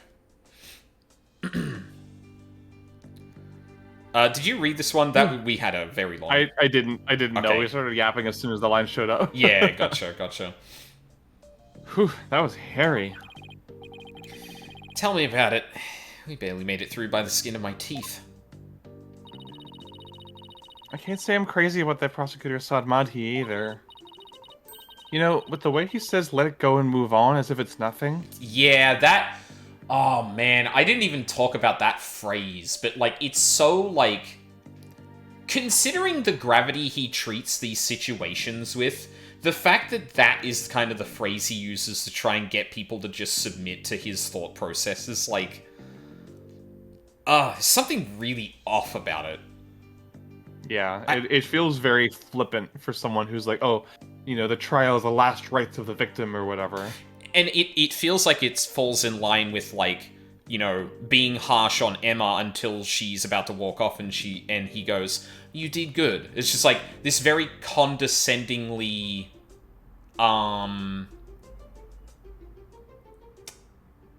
like flippant or terse attitude towards it suddenly. Like, he's in the prosecutor situation, and then suddenly he's like, oh, yes, good job. And then he's in the prosecutor situation, he's just like, come on, just let it go. Like, I'm right. Exactly. Something very gross about that. Also, hi, Vash. Long time no see. Rah. Let it go and move on, huh? Oh, no. Whoa, boy. Am I interrupting a secret conclave of villains or something? Got your next evil scheme in the works already? What do you want? Keep making that face, champ, and everybody's gonna change the channel. Look this way, Trucy. Now smile for the camera. Let's see those pearly whites. Isn't that what the Grammary Creed tells you to do?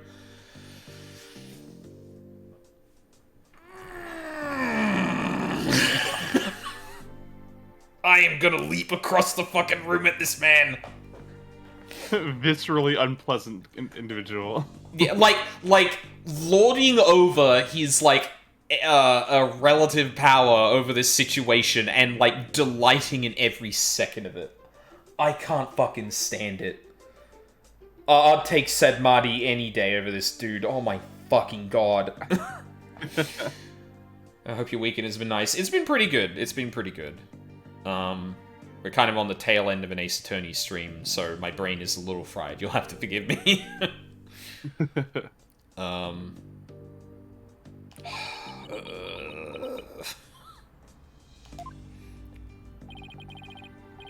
How does it feel, Trucy? Everybody online can't stop talking about you. They're calling you a real witch out there. Could this be the end of Troop Grammary? Go away, you creep. Thank you, Athena. Fucking airburst. Oh, what's this? Something just charged into frame. Looks like a yellow gorilla or something. Could it be Trucy's pet? I'm tearing out this man's jugular with my teeth. Filming's prohibited inside the courthouse. Do you want me to get the bailiff? Huh? Filming? What are you talking about? I don't even have a camera on.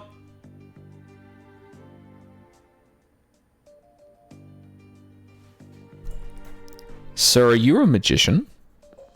Are you a magician, sir? Is that where you get all these tricks from, sir? Oh, you piece of shit. Oh, fucking hell. Show me your arm, motherfucker. Yeah, exactly. Show me your fucking arm right now. I'm gonna pull that goddamn facial hair off your face, you asshole. I don't even have a camera on me. Huh? What happened to the camera? It just disappeared right before our very eyes. I'll be enjoying the rest of the Trucy show from the gallery. Put out a call for Trucy's fans to come and support her earlier, by the way.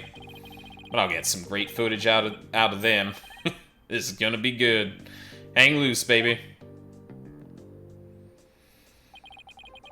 He called in some of Trucy's fans? But for what purpose? Apollo? He's in it for the drama. He literally, like, we talk about the fucking the judge sometimes being like in it for the tea and just like I'll let Phoenix cross-examine a whale. Like, this is fun. My days are brighter for Mr. Right being part of the legal system. But this motherfucker is literally monetizing that shit. So like, yeah. I wonder for what purpose. Apollo? Yeah, off is right, That Flash. thing Mr. Raytons just did. That was some high-level sleight of hand. Okay, thank you, Trucy. Huh? Why would he know how to do something like that? I don't know, but he definitely has some serious magic skills. No way. But I thought he said magicians were all a bunch of good-for-nothings. Gee, I wonder if we know any gee, I wonder if it would be... oh, fuck. No, I dropped a bit. Oh, Jesus. Oh? Mr. Lawyer? Oh, Bonnie.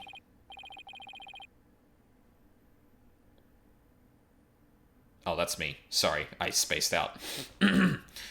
Oh, hello, Bonnie. Can I help you with something? Well, there's something that's been bothering me. Oh, no. Really? What is it? Well, you see...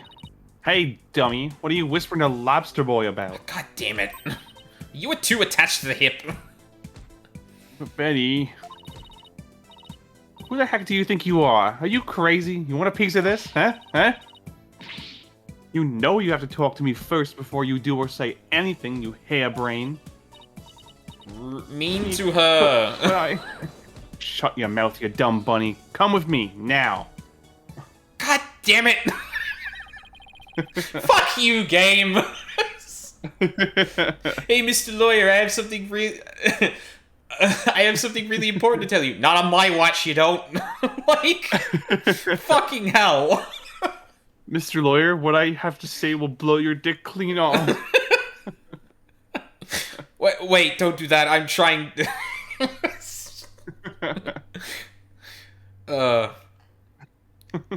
I wonder what was bothering her. There's no way we're finding out with Betty constantly hovering over her like that. Court is about to reconvene. Will you be alright testifying? Yes, it's just... I wonder what Mr. Raytons has up his sleeve. I doubt he's bringing in actual fans. Yeah, probably not. I wonder what he has up his sleeve, too. Better not try anything to get under Trucy's skin right now, of all times.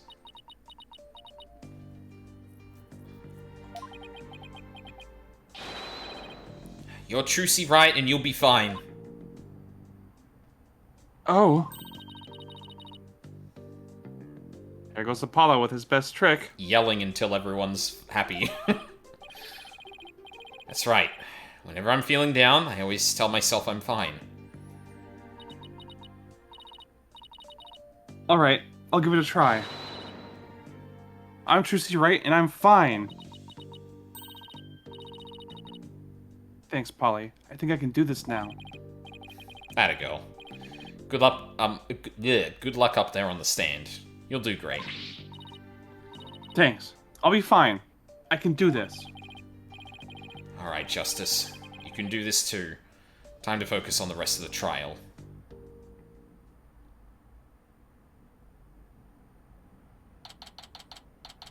And right back into it. Ah, that fucker is a magician. Not just any magician, I'd wager. Because I do note that, Oh, actually... Yeah, whoa, actually, hold on a second. Oh my god, I'm fucking stupid. This picture should have told me something. The person in the video looks exactly like he did, but we've seen two of the other Grammarys recently. 3 of them, actually. Oh yes, I suppose 3. But, Thalassa really hasn't aged that much. But one of them has. So you're telling Zach's me... bald now. Yeah. So, like, yeah, okay, no. Raytons is fucking, oh my god, I forgot his name already. Rias. Yeah. Yeah, he's an older Rias. And, oh, right, Man of Mystery. Oh my god. That's not his fucking... Yeah, no, that would be my bet. That would be my bet then. Especially looking at the poster now, I'm like, oh right, that was years ago before, the one in yellow, can you remind me what his name was? Zach and Valent. So he'd be Zach. Right? Valent is the yellow one, Zach's the pink one. Oh, no, Zach is the pink one, right, yeah. So, yeah, we've seen Valent Grammary recently, and he has aged visibly. So, the fact that Mr. Rias looks exactly the same... Again, the game has obviously chosen when and where to have people age, and obviously also people don't age the same, but I would find it really delicious if this should strike you. This can strike you as odd that a person we know to be older now looks different than in this poster, but Mr. Rias doesn't. And suddenly, Raytons is like throwing around magic tricks and shit, has a chip on his shoulder about magicians, and seems to have an oddly similar set of motivations to Mr. Rias for exposing Troop Gramarye.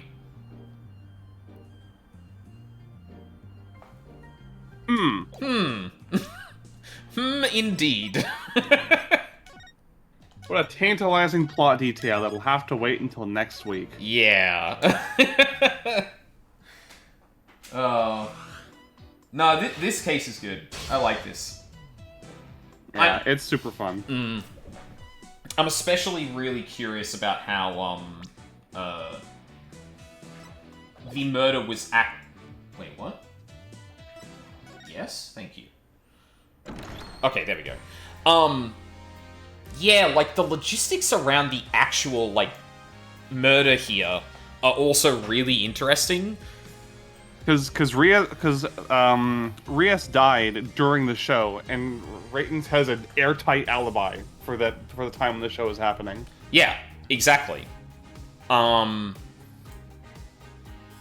well as just like the hook still on him, like the seeming like actual time, the time of death lining up very, very close to him being in the coffin, which obviously would read as Trucy stabbed him. And I mean, yeah, we already busted one airtight alibi with revealing that they were actually twins, which I called that. Well, I didn't call it. I was just like, oh, that's how you could do a teleportation trick. You just have two people that look identical to one another disappear and appear in different places, as they demonstrated in court. Yeah. Like that one blemish aside, like it's ultimately nothing. Because like I think the case is like really good on top of that. Yeah, and again, I'm really surprised we got a lot of anger out of Sadmati initially. I thought we might have been waiting a little bit longer to actually get some like real cracks in his facade.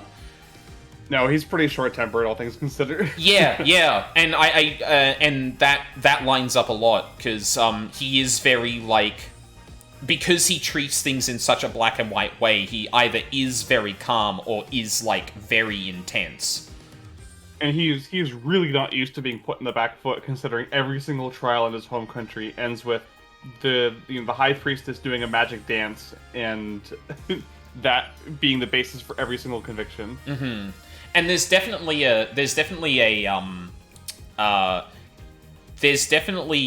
thing going on here where in both cases the people from Khura'in, wait, is that the name of the country? Khura'in, yeah. Khura'in, yeah, okay. The people from Khura'in looking at, like, legitimate evidence, don't get me wrong, but not really... But, like, I don't want to say taking it only on surface level, because Sadmati's very clearly gone out of his way to examine things, but, like, hasn't considered, like, the validity of what he's found, right? Like, yeah, the fingerprints on the tape could have gotten there from any other session outside of the literal events that played out that day. The signature he's just taking as, well, the signatures on the note, so yeah, obviously. And you had similarities to that in case 1, where everyone was taking the literal footage and the interpretation from Rhea? Rayfa, thank you. And the interpretation from Rayfa as just on its face correct. And it's obviously one interpretation of things, but there's very clearly a thing going on here where, like, and it plays to the game being a little bit of a mystery and having the player think that the evidence that's being presented and thought about is, like, connects together well in that circumstance, but it feels like there's something under the surface that specifically Sadmadi and the people from Kurain involved in the case 1 would not even entertain. And whether that's because of, self-assuredness, bias against criminals, what have you, it is a common theme between them, I feel. And I do wonder... I wonder how much... Because Sadmadi doesn't feel... And obviously, this is only the first case with him. I'd be very surprised if Sadmadi didn't learn from this at the very least. Because I feel like this is probably going to culminate eventually in him trying to, take on Wright and, essentially beat him. Not necessarily out of some personal thing, but, it starts off with Apollo and then culminates a little bit more later on in... Well, I guess he might be going up against Phoenix if he's hopping back and forth between the two countries. But yeah, I'm curious if, he's going to learn from this. Maybe that's too a weirder thing to try and advance on for the game, but I'm picking up things the game maybe isn't necessarily putting down deliberately, but here we are. Yeah. But yeah, won't be finding out more about this case until next week. Speaking of, how is your weekend looking, Mino? So I'm almost certainly going to Pride on my Friday night, your Saturday morning. Yep. I should hopefully be free your Saturday night, or my Saturday night, your Sunday morning, because Pride is all weekend. I think I'm a bit too old to have an enemy to go out multiple nights in a row. Fair. So I'll probably just do Friday and have a lot of fun out there and then leave it at that. Fair enough. So I should be good for this. I'll let you know ahead of time if I'm not, but right now it's looking like all clear. Yep, awesome. And yeah, the thing I was there's a birthday in my family. I was wondering if we were going to fall on either weekend. Turns out it's happening during the week, so yeah, I should be good for next weekend. So yeah, that sounds good. So for the week then, kind of done with Deltarune. Well, beyond trying to kill the third secret boss, because Jesus Christ. Path of Exiles will be falling into the background now, so I'm hoping I can fit some more Clair Obscure into during the week. At the very least, it'll definitely be Friday. Next Saturday, we'll be continuing on with Signalis. I got immediately tilted as I got into the next area in the mines, and had to set the game down. Yeah, I'm definitely having the struggles I thought I was going to, of just, playing a survival horror game, which is not a genre I'm particularly fond of because of resource management, or the way it does resource management in that, and scarcity and shit. But other than that, I really adore the shit they're building up at the moment, and they keep flashing that King of the Yellow book into the game, so I'm like, oh, okay. Remember, look into the remember, person who's read anything. I fumbled that as well. Awesome.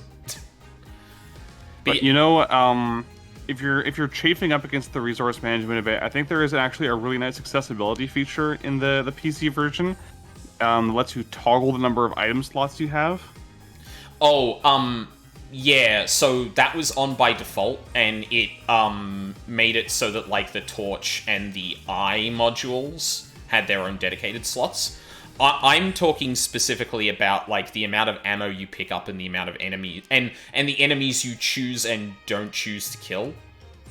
Oh, okay, I got you. I was going a bit gung-ho and then very clearly entered a section that was going to punish me for that. So I'm like, okay, I need to remember I can run around people as well. I don't need to shoot everything I see. the first boss of the game is pretty brutal if you haven't been conserving your ammo. They give you ammo right before it, but it's like the exact amount of ammo that you need to kill the boss. Yeah, yeah. And then there's ammunition in the room I would have loved to have picked up, but it just it ushers you out of the room the second the boss is done. I thought I would have had time to pick all that up, but Yeah. yeah. It's fine. I'll get through it. I even toggled the battle. I even toggled the difficulty of the combat down just to be like, okay, fuck it. Like I don't mind interacting with the enemies. I don't want to have the stress of just how many bullets do I have left and dwindling resources and shit. I despise that, unfortunately. Yeah, so that'll be on Saturday, and then more Ace Attorney next Sunday. Let's go have a look. I don't think I didn't see anyone go live while we were here. Mod, you shut up. I loaded you already. Why did you reload the stream video? That's weird.